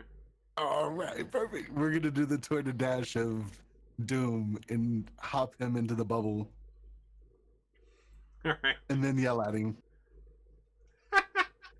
So Boo, like you're standing there, you're like like Torta, you see like Boo's mask kind of moving a bit, like it does when he talks, but you can't really hear him super well, and so you spin in place a few times and launch across the room, and in short order, Boo, you find yourself standing toe to toe with Torta inside a very quiet box. Oh, it's you again. It's always me. Of course it is. What were you saying? I couldn't hear you. Well, I was wondering who it was, and then you just come in here. You look like a big old bunch of fog, right? Nope, I look like a frog, not fog. You're not the smartest tool in the shed. No. But I can, and he'll kind of bristle, get ready to pop the arms out. But I have these. They are the best tool in the bunch. Yes, we know you have those. You know people can't see you when you walk around like this, right? Good. I can get away with all kinds of stuff. You look like a big box, though, moving around. You imagine how that's going to help us doing our discreet killing. Okay. Speaking of, I've been meaning to speak with you about those children we left alive. Oh, Jesus. They should be in good hands. Don't you think the guard would take care of them? I guess. Hopefully they're well taken care of. If they aren't, we could take care of them. And like take them under our wing like we have the other children. Are you running an orphanage? Yeah. And we're back to collecting orphans. That's on you. I'll teach them to protect themselves. You take care of their shrivelly nose and smelly problems. Oh, I'm not in for the smelly problems part. That's not me. We'll just give Jinku more responsibility. Okay. So, you just always gonna be looking like Fog now? I don't know what you're talking about. I look like a frog.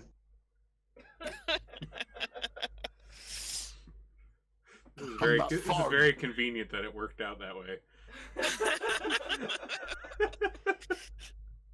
I don't know what you mean by I look like Fog. I bought this nice ring for a very large bucket of change. He's almost like it's tears running down his face. Why don't we show Jinku and Zyara your cool thing you just got and let them explain to you what is going on, because I'm obviously not intelligent enough to get the point across. That's true. Should I jump at him like I did when I came in? Like I'll come in the door again and you like, surprise. No, we wouldn't want to have to kill one of them because they got a little trigger happy with their magic, you know.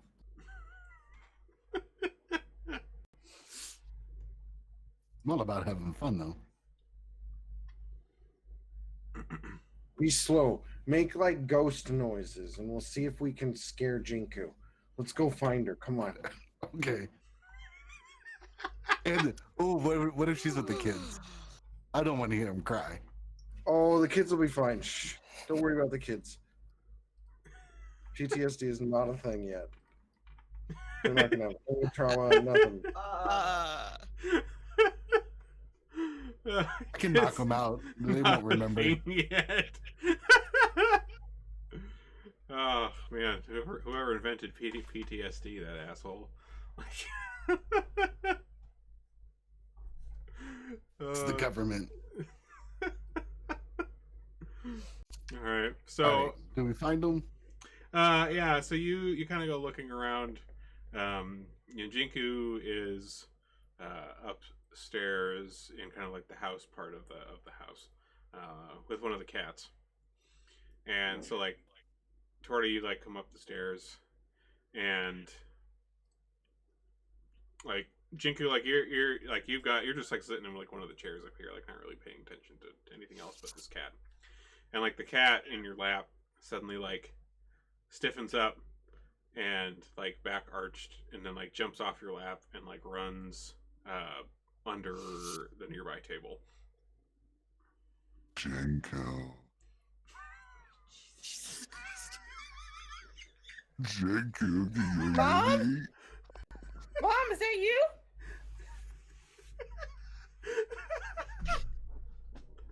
Yes, Jenko. I need your pocket peanuts.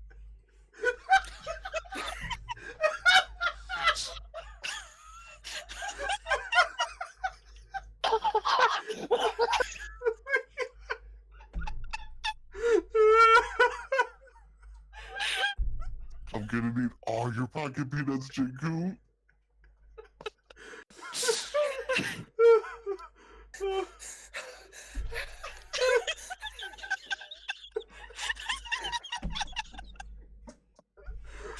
So, like, Jinku, Oh my god, I'm laughing so hard, I'm crying. have you even looked around at all, or are you just like accepting that this ethereal voice from somewhere is speaking to you?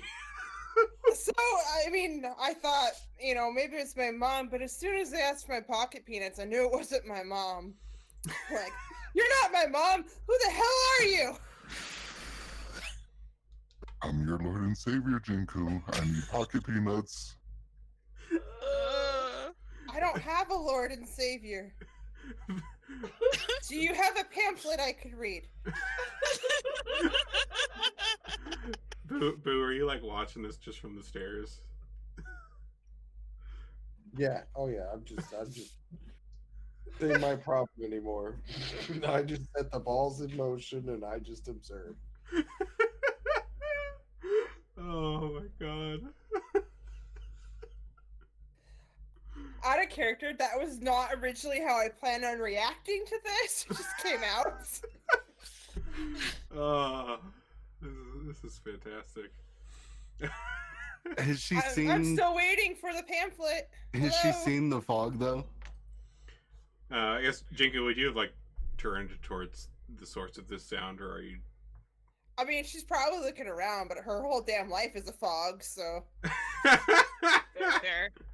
So yeah, I mean, looking around, like, amongst the fog of your life, you do see a fairly defined fog box standing over by the stairs. Are you the fog box that's talking? I'm still waiting for a pamphlet. Your I Lord don't and have Savior a Lord and needs no Savior. pamphlet. I don't know who you are. Peanuts now. I need to read some literature before I commit to this Lord and Savior. No, just agree to the pact. Give me the peanuts and your life will be fine. Why do you look like a box of fog? And that when she asked, put a jump and put her in the box. What fresh hell is this? It's just me. You were gonna take my pocket peanuts. Nah, I wouldn't take your pocket peanuts. I'm a tarts man.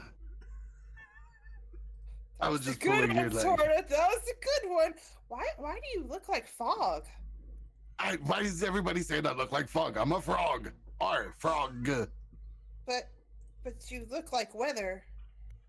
How does somebody look like weather? I mean, I'm pretty smart, but I don't even know. You look like when it's foggy outside. Oh, if it was froggy outside all the time, that would be great. You don't get it. Fucking hell. I get that I'm a frog, and you guys just keep calling me fog. It's like you forgot that the R exists. What do you mean? Who else has seen you? Oh, Boo, he's back here on the steps. Hopefully he didn't fall down the steps. Oh, we should probably take you to Zyara. All right, let's go find her. Pocket peanut? Oh, no, thank you. I have tarts. Not very many because I'm broke, but... Boo is just like shaking his head and just like, Jesus. And he just like, I'm done with this situation. You thought that she was gonna get freaked out, didn't you? Just dealing with it is yep. Who's gonna get pissed and fireball somebody? Oh, hey, Torta, maybe we could go scare Mix. He's not as much fun. Probably for the safety of everybody in the house and the house as a structure. Probably best not to surprise an alchemist in their basement full of questionable materials.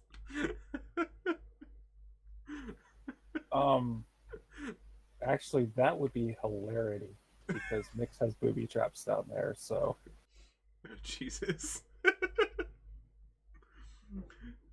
Zara, where would you be?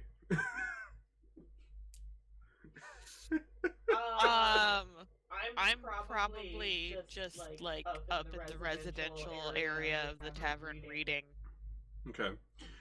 So like as you've been like reading, like things have been pretty quiet up here. It's mostly been, Jinku with the cat.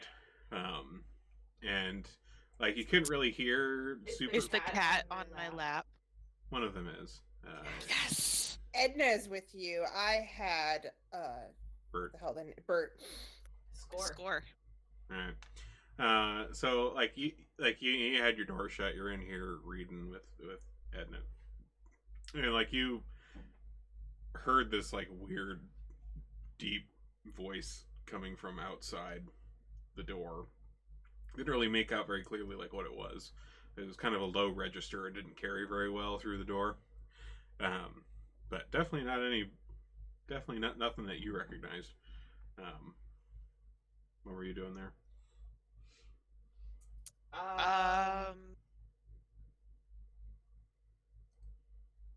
Zaira is probably very skeptical of what the fuck is going on.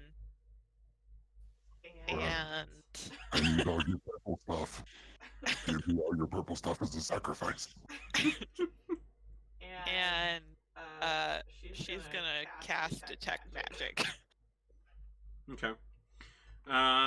So you cast Detect Magic. I think what does that do? That's just like tells you with school of something or other. Let's see. I sense the presence of magic within 30 feet. I can see a faint aura around any visible creature or object that bears magic, and I learn its school of magic, if any. Okay. Don't think people go through and try to sanctum though. Well, like it probably it would like detect the like sanctum area. Like she'd probably like see the box and know that it's like abjuration magic, but like probably not any further in there. But yeah, like you kind of see like a strangely rectangular glow kind of out in the main room of the residential part of the building, and detect that it is some sort of abjuration magic.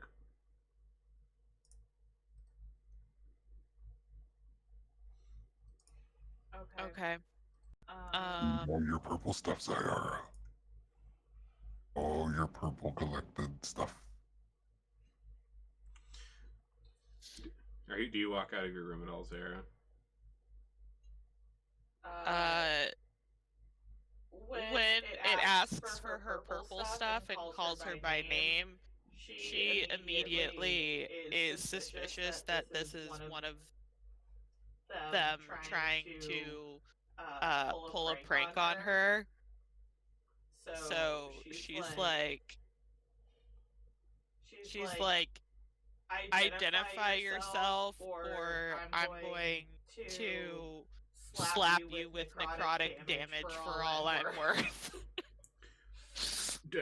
When you're saying this though, like, do you walk out of your room? No. Okay. Well, Torty, you don't hear any of that because you can't hear anything really outside of your magical box. I'm gonna like get down in the frog stance and like go into the room. Try to sneak in the entire time. Zaira, I need your purple stuff. So are you in the room? Yeah, I'm not afraid to go in the room. Chinku, are you following him at all? What are you doing? Yeah, I'm probably following and not like being quiet, not getting that he's trying to sneak in, and probably like following right behind him into the room. So Sarah, you're sitting here and like your door opens and you see like a horizontal rectangular prism on like the floor, kind of going across the floor, and then just like kind of standing casually in the door behind it. Jinku's just like, "Hey, Sarah."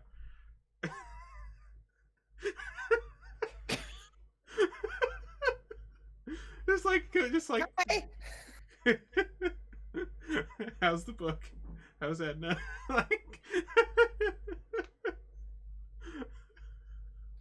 None of that should shock you, though. That's just me being me. yeah, right.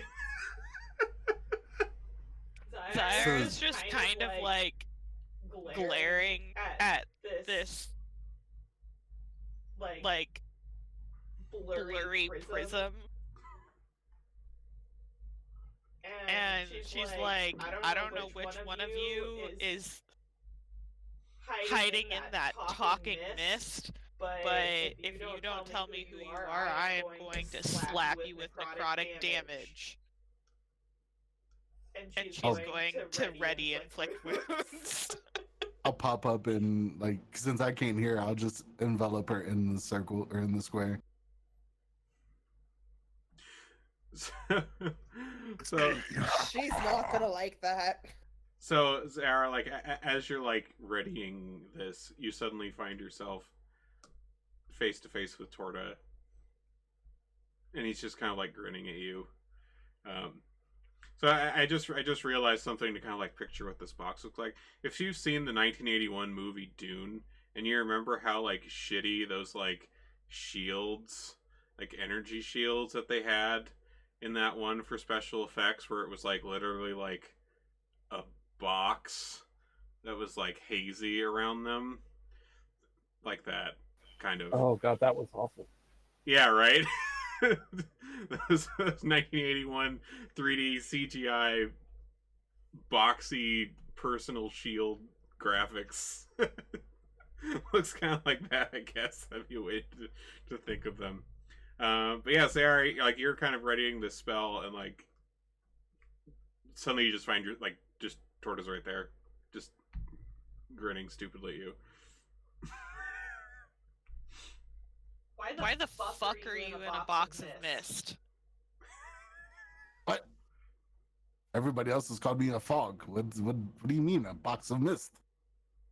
You look like a box of mist. I don't know.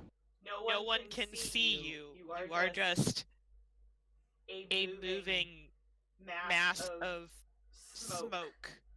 Probably one of them jerks Boo or Mix did this to me. I don't know. Does she notice the ring? Like, how obviously blingy is this ring? That's a good question. Yeah, it's huge. It's the letters of 10-armed Frog of Doom going across his left knuckles. Just the letters to the first letter, you know. Taffod.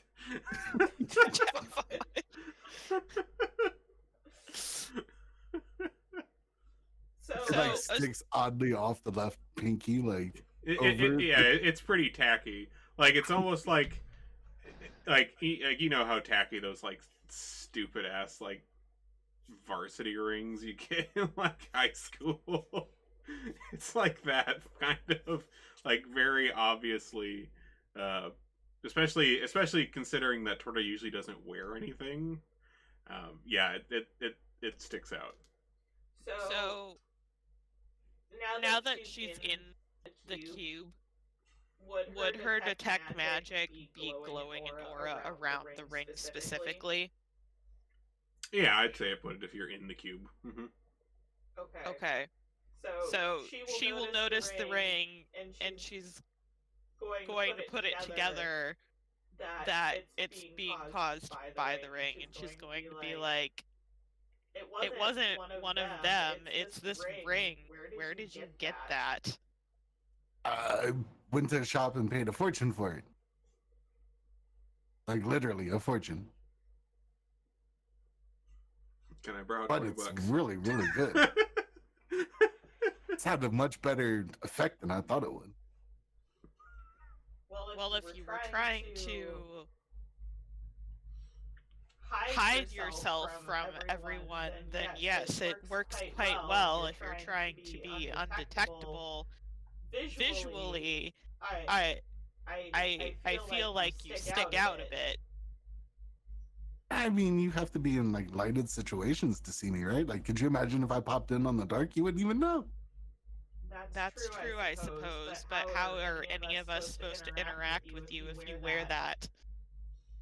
You need one of these eye patches like I have with the flame in it all the time. I got one really, really cheap if you want to buy it. Because I'm broke.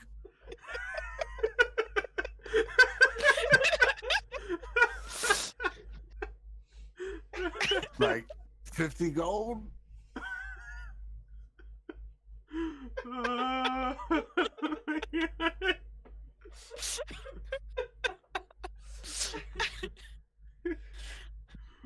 I'm good.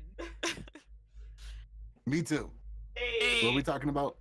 A suggestion, though. Perhaps while in Troll Skull, you not wear that ring and save it for when we leave. You know how much I paid for this? I'm wearing it all the time. It's now skin. I'll trust you on that. I'd rather not touch your skin. Sure.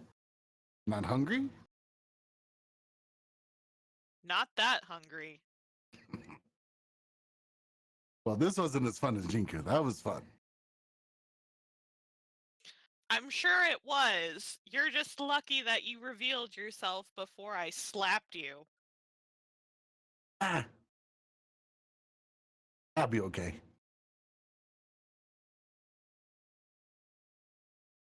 All right, let's mess with the kids.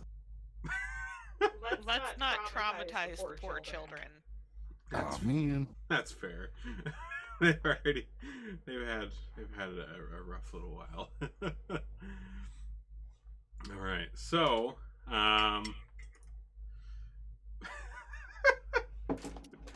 that was a very interesting few minutes that just transpired. Oh my God. This has been an interesting session. I'll be interested to see how this weird thing will be incorporated into future shenanigans. Because this certainly and seems... how he intends to raise funds for himself. Yes.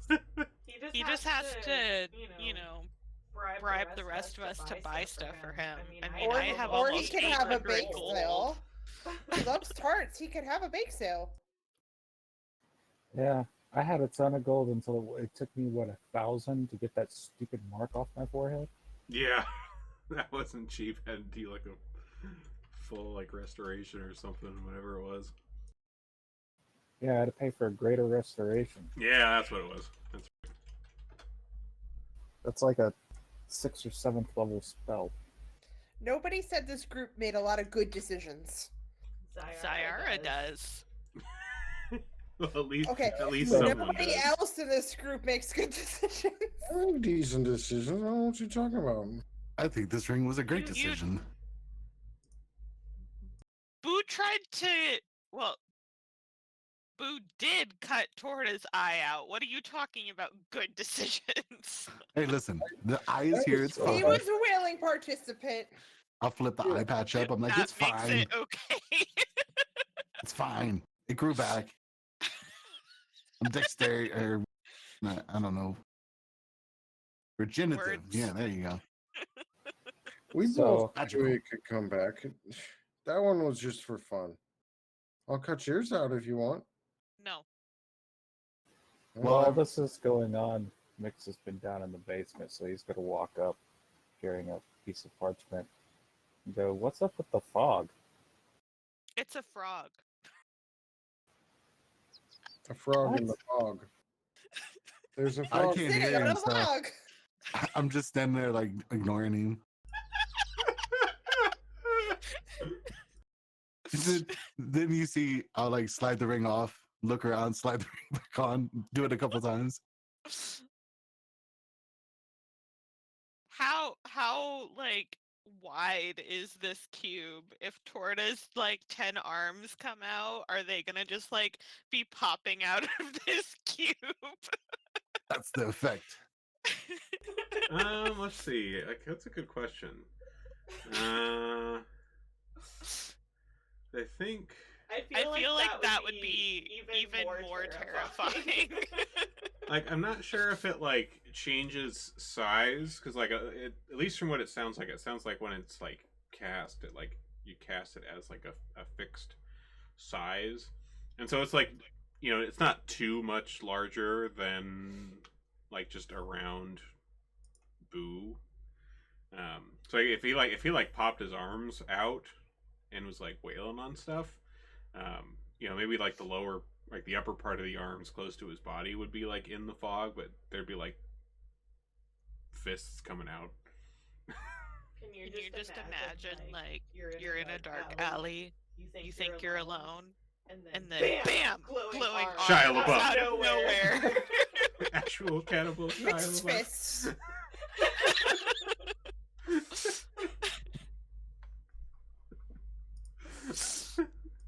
Yeah, like I said, this will certainly be interesting to see how this gets used. All these weather things are gonna just be fun. You know, we got frog fog and misfists, and I'm sure we'll think of some more along the way.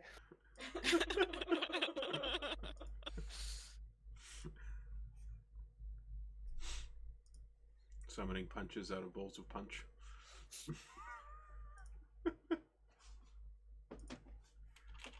All right, so let's see.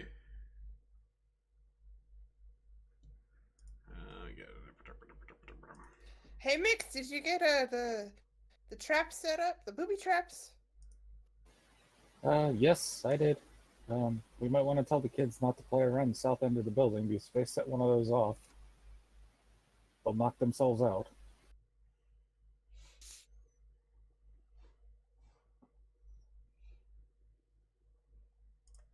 Yeah, I can go tell the kids not to play around out there. Do you think we'll catch the people who tried to ruin us? If they try it again. I was going through some of the finances, and I was thinking about preparing our quest for all this gold, and how we always seem to be moving heavy stuff around the city.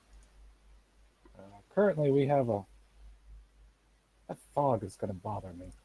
Currently, we have 178 gold pieces worth of gemstones in our bank. Biggs. Go away. So I was thinking we could either get a cart and a draft horse, or 2 carts and 2 draft horses to move stuff around.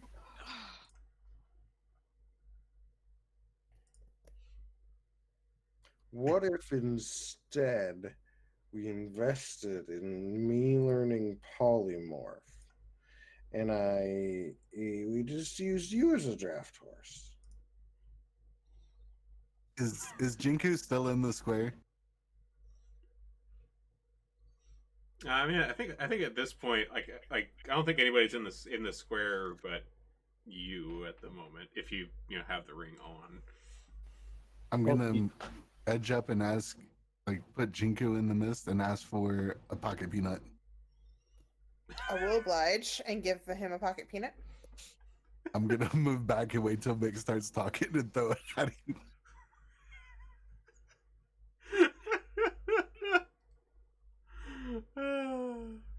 All right, kid, but what heavy items do you expect us to be moving throughout the city? A bunch of gold or something?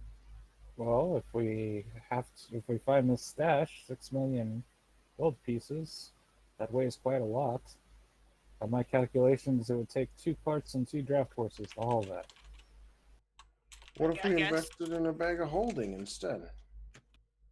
Maybe we could find one of those in the city somewhere. There you go. Seeing that everybody's like all serious now, he'll just slide the ring off because he can't hear anything. Yeah. How much is a bag of holding? I don't know how much a bag of holding is. It's been many years since I have seen one for sale. By that I mean I've never actually went and looked for one. Perhaps we could go intimidate a shopkeeper and tell him about the hard time that we've done.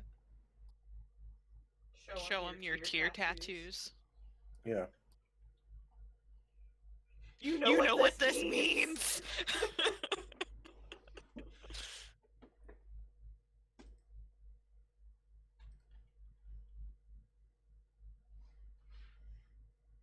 Let's see.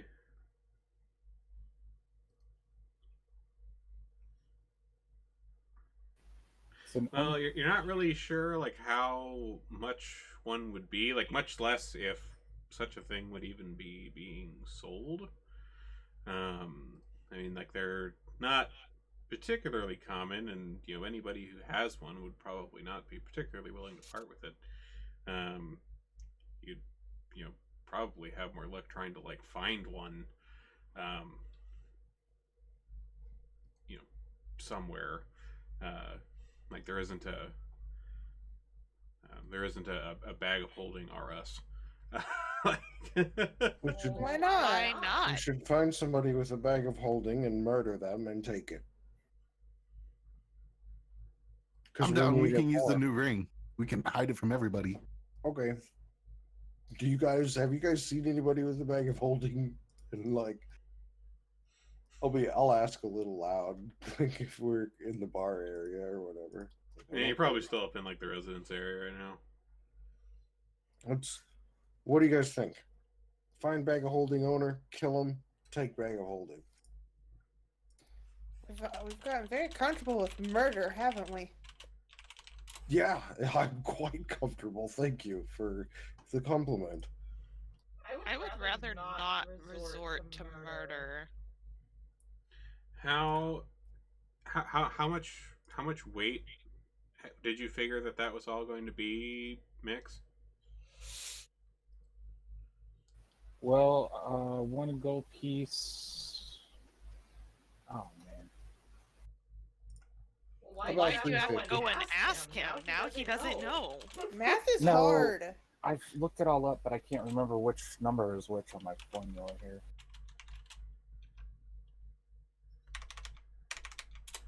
Alright, here we go. Well, at least from a quick little Google search, it seems like that would be about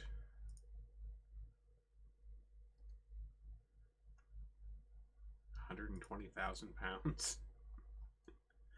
So I don't think a bag of holding would even, because like bag of holdings aren't infinite, Oh, they are, yeah. Mm-hmm. Like they do like have a weight.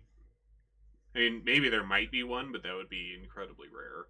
Who are you to make sense of this? Who are you to make rules about what we can and can't do?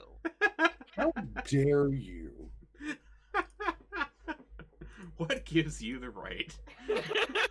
If we can dream it, it can happen.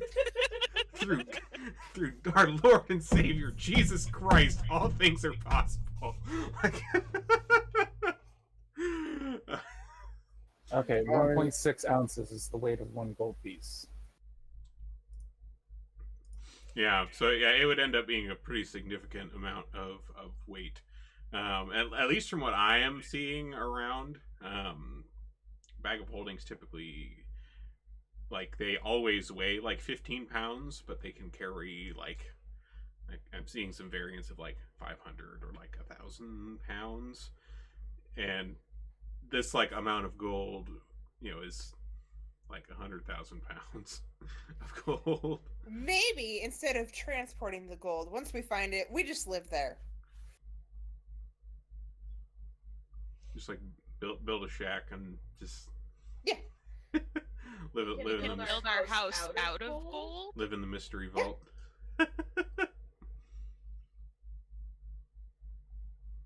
Just really flex on the neighborhood.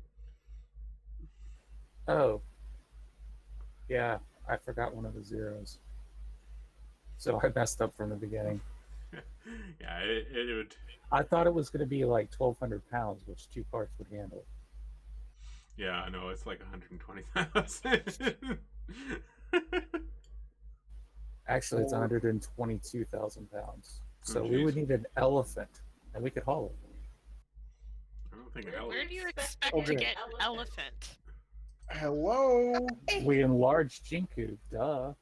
Yeah, and then polymorph mix to walk with Jinku, and we're good to go. Do we truly need that much gold if, and Yeah. I mean if we happen to find it all? Why wouldn't we? Think of the good we could do for the world And by Tortoise using that broke. gold for ourselves. Oh, an elephant can haul 1,300 pounds. So we'll just haul it out like 1,000,000 pieces at a time. Like we haul 1,000,000 to those people, we all take what we can carry, we lock the vault, and don't tell anybody we found it.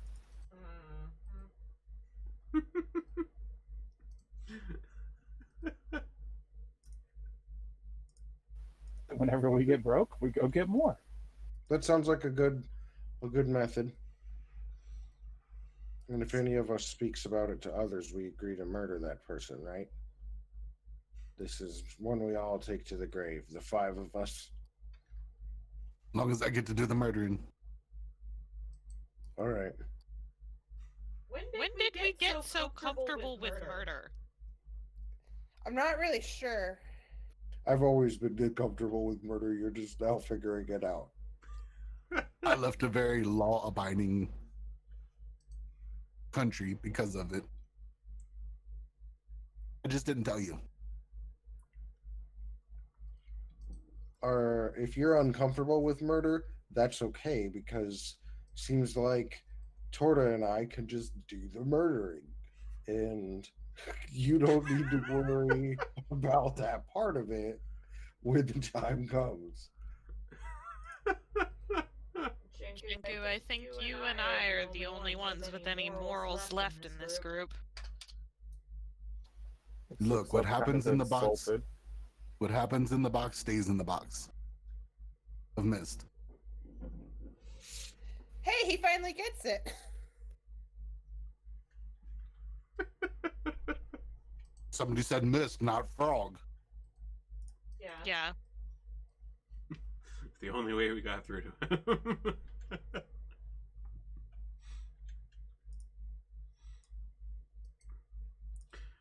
All right, so with the traps and things all set up outside,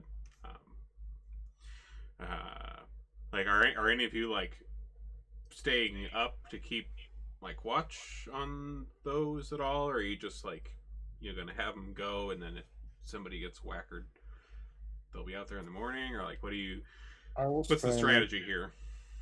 I will spend some time before going to sleep, putting casting alarm as a ritual in some different areas outside the house, so that because it can wake me up if I'm asleep. So I'll just set it to wake me up if I'm asleep, and then I'll go to sleep behind my wards, safe and sound and happy. Okay. So you're like putting like one near like the holes, like in like the alley there, or like that kind of thing. Yeah, pretty much like close to the house, right? Similar to where Mick set his stuff up. Just I'm doing it with magic. Okay, cool. Mix, what were you saying? Mix doesn't sleep, so he's going to be by a window so nobody can see him and just be watching. See if anybody goes out there at night. Okay. All right. So for a window, there isn't like a direct window, you know, looking at that particular area, but you know, you could probably sit in one of the kind of front windows of Troll Skull, and so that would be kind of on the western side. So you're kind of looking kind of straight out in front of the place. So if anybody's like coming in off of the street to the north, like coming down that part of the alley, you'd see them there, and the window's like large enough you could probably see at least a little ways, you know, kind of into the square in the middle of the Troll Skull alley here. So you have a decent range of vision, just not quite around the corner where your traps and stuff are. Well, he just wants to sit there because he'll hear the vial breaking if somebody sets off the trap. Yeah. Okay. Let's see here. Let me roll a few things here. Okay. So, as the night goes on, for a while it's, pretty quiet. Like, Mix, you see, various late night uh, people, like, making their way around in the alley. Some people, work at night. You see some of them come out of their homes and head off to wherever they're going. You maybe see, like, a beggar pass through, some other cats, stray dog, things like that. And overall, you don't seem to see anybody coming from, coming down this kind of front area or like central square area, for most of the night. But at about 3:30 in the morning, you're sitting there and you hear the kind of tinkling sound of a vial breaking. And Boo, you as well, here, kind of awoken from your slumber, up in your chambers, as one of the alarms that you'd set goes off, and you kind of hear, like, mixed, like, you both are kind of like alerted to this, and you hear like some sort of like a scuffling noise going on outside and some feet. What are you guys doing? Oh, Mix is going straight outside to see who it is. Okay. I'll use my message cantrip to tell Jinku and Zara, like, I'll shout at them that there seems to be an intruder or something going on, and I'll go investigate as well. He's going to touch his staff and cast light on it so it lights up the whole alley. Nice. Okay, so you step outside, Mix, and you come around the corner, and you see lying on the ground. Let's see here.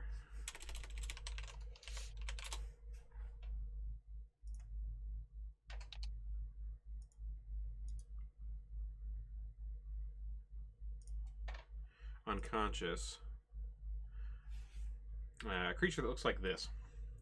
And you notice, like, and you kind of see, like, looking up, like, you're kind of looking, down the alleyway to the east, like, in the direction of, like, Talazavar's carpentry shop. And you see, like, two others that seem to look similar to this one, kind of disappearing, behind a building, like, running away.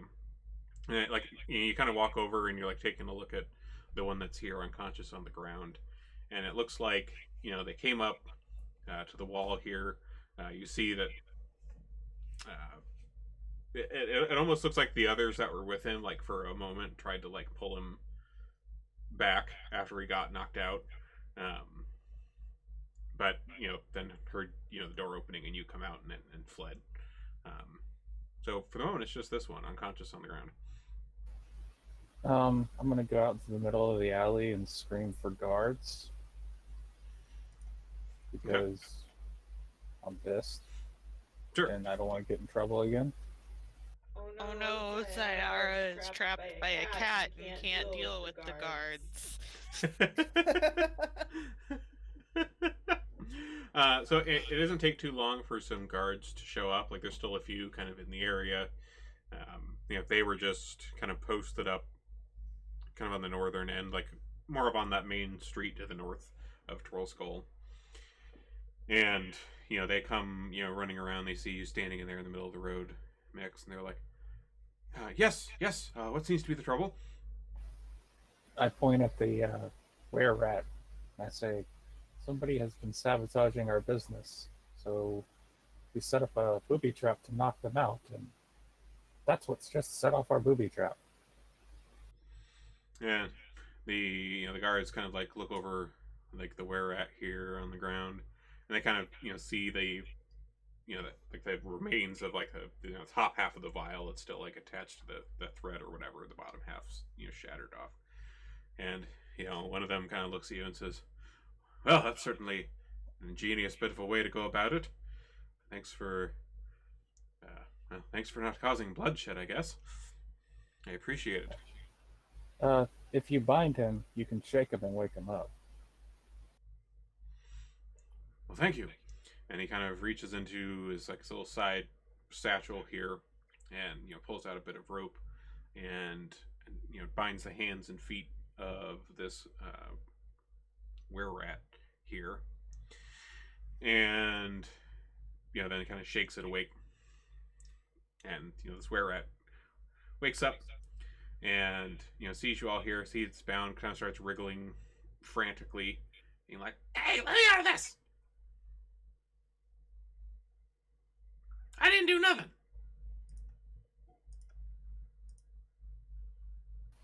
I'd look at the guards and be like, somebody was drilling into the side of our building and baiting rats into it to destroy our business.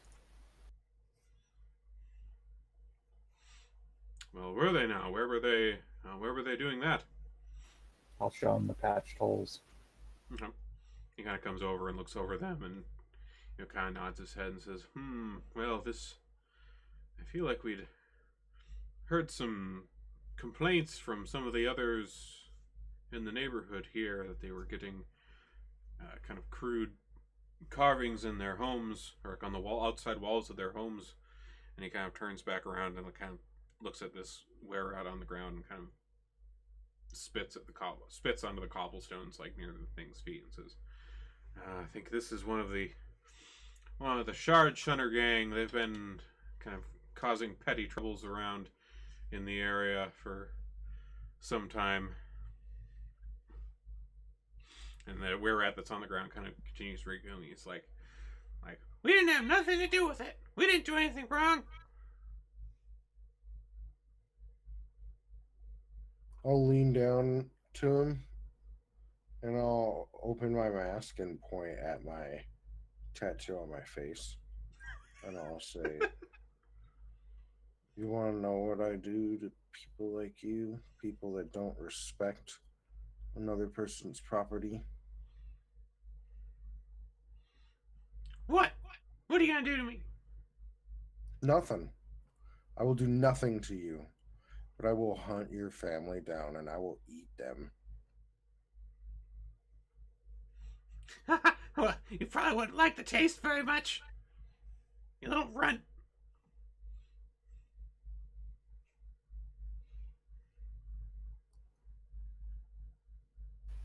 Mix is going to look at the guard and be like, what is the charge for vandalism, sabotage, and destruction of property in Waterdeep? What's the sentence? Let's see. Let me pull that up here. Death. Everything is death. Everything's death. Let me see. Jaywalk, death.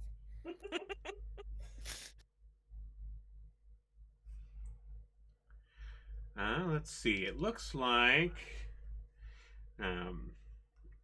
according to the Waterdeep Code legal, for crimes against citizens, damaging property and livestock is damages covering the cost of repairs or replacement plus up to 500 gold pieces of fine. I'm going to look at our wall because you had to cut into our wall to set off my trap. And I'll just point at it and I'll point to him and be like, he just did that.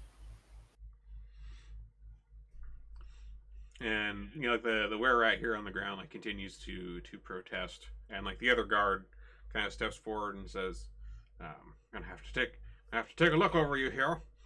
And he kind of starts patting down this were-rat's kind of tattered robes here, and eventually kind of finds in kind of stuffed in a kind of crude pouch. Looks to be a fairly rusty looking little auger.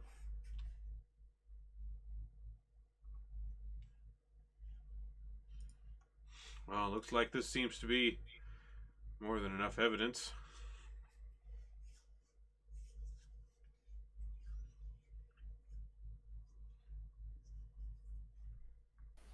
Yes, it does. And like the were-rat continues like wriggling on the ground here and says, "Oh no, it wasn't us. We got paid to do it. Okay, so let me go." Hey, paid by who? And maybe I'll drop the charges. And the were-rat kind of looks around at you all here and says, there was a human, and well, I don't really know his name. He never told us his name. He just paid us, and he said he wanted this business to hurt."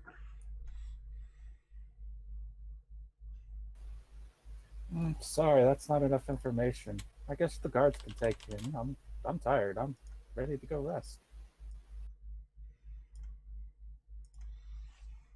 Well, I didn't get his name, but he was kind of a larger fellow. I mean, that doesn't really narrow it down, I guess. But just let me go, okay? I gotta make a living too, you know. And they paid us for this. They should be the one getting in trouble.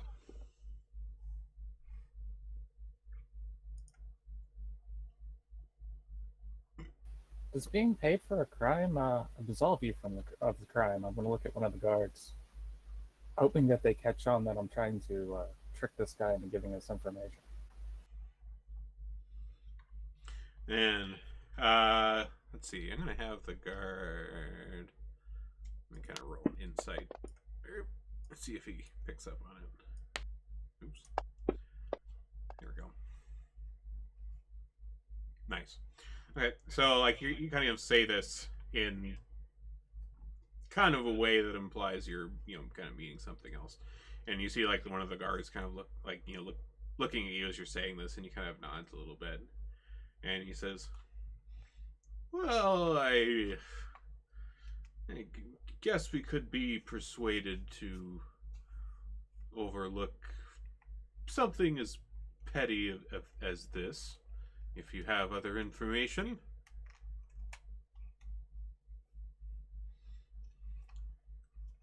And the were-rat continues kind of like, he calms down a little bit, but he still seems to be kind of struggling at the bindings on his hands and feet here.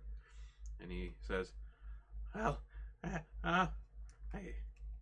can't, like I said, I don't know his name, but he smelled he smelled like beer, and he was a kind of a frumpy guy, and yeah, like he met us in he met us in the dark in like an alley somewhere. So I don't really know anything else, but that's all I can tell you. I hope that's enough. Can you let me go?" Nix is very hesitant to mind link with a guard, but he's just going to kind of look over the rat's head and shake his head no, but he knows who it is already. So he's going to walk over to the guard and he's going to whisper about the guy with the tavern, because he's kind of big, always smells like beer, just down the street. And the guard kind of nods back and says, "Well, I guess we will take a look into this then. Please try not to take matters into your own hands. I can understand, frustration at someone taking offense to your business, but please let the city guard handle this. I know there's been some activity around here lately, and we don't want to have any more trouble than there already has been. If you understand." Well, you will understand if we keep our wards and traps that just render somebody unconscious up. I hope that's acceptable, because we can't afford to have our business destroyed. Well, I suppose as long as they're not actively hurting anyone, then that should be fine. And if they're out of the way of where the general public would be going, I assume. We don't want people walking down the street to be suddenly knocking themselves unconscious under the stones, would we? Well, I set them up to where you had to drill into our walls to set them off. Ah, well, then the regular citizenry won't be doing that, of course, I would hope. Well, I guess we can give you a pass on that. You can protect your own property. That makes sense to me. Then Nix is going to shake the guard's hand. Would you like him knocked out for his journey to jail?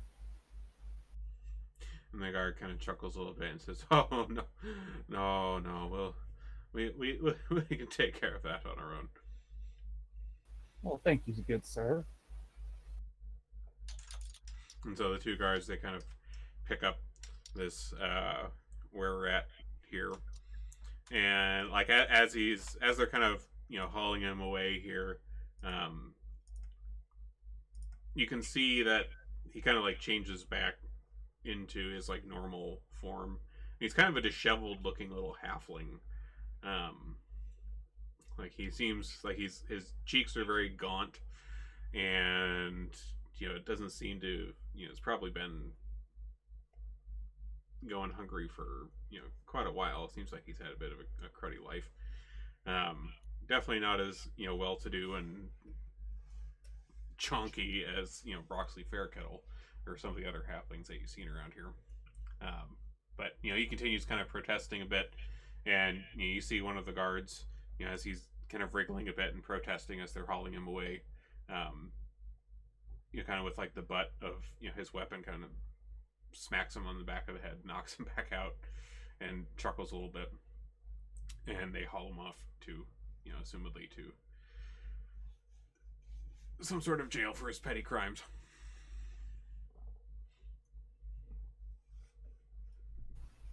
Well, I look at Boo and I'd be like, you know who he was talking about, right?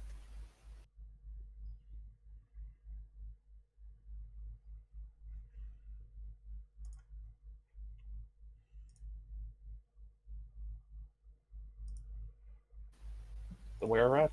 You know who he was referring to, correct? Did we lose? Why can't I hear him? Yeah.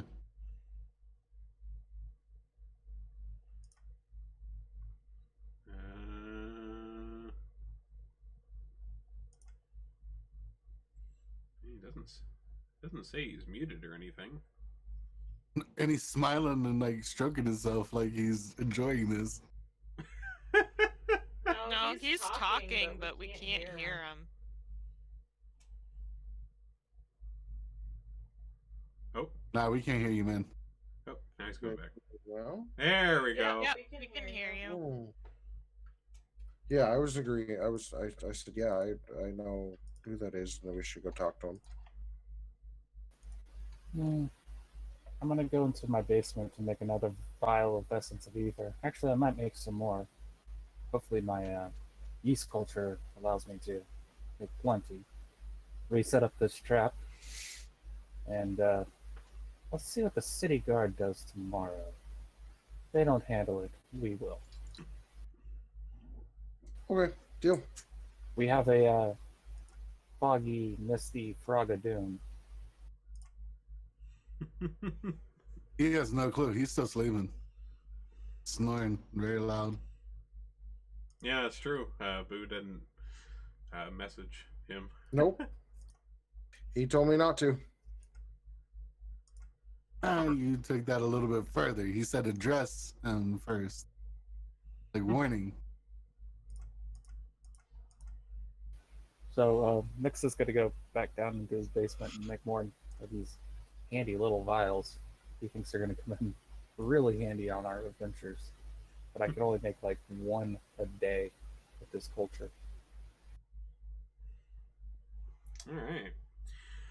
And I think with that, we're just a little after 11 here now, so it's probably be a good spot to call it for the session for tonight. No. With the suspect. You're suspect. I'm off tomorrow. Let's go. I know. I'll grab a monster and stuff. Well, I know Riz is probably tired and her butt probably hurts from sitting on the chair all day, so give her a break. I was gonna say, I don't have to be at work until 10. I'm good. It's Who midnight needs a here. healer? Who needs a healer? We do. I haven't. You might have. All right. Well, we'll call it there. All right. All right. Well, let me say this here, and let's see. Is there anybody else who's even on right now? I'll talk to you later. Looks like Rob is. Cool. We'll go Rabe. We'll go Rabe. Brave! To E. Looks like he's streaming the other Waterdeep campaign. Looks like he's doing Dungeon the Mad Mage. So we will head over there then. He is. Wink. We are having a mad race.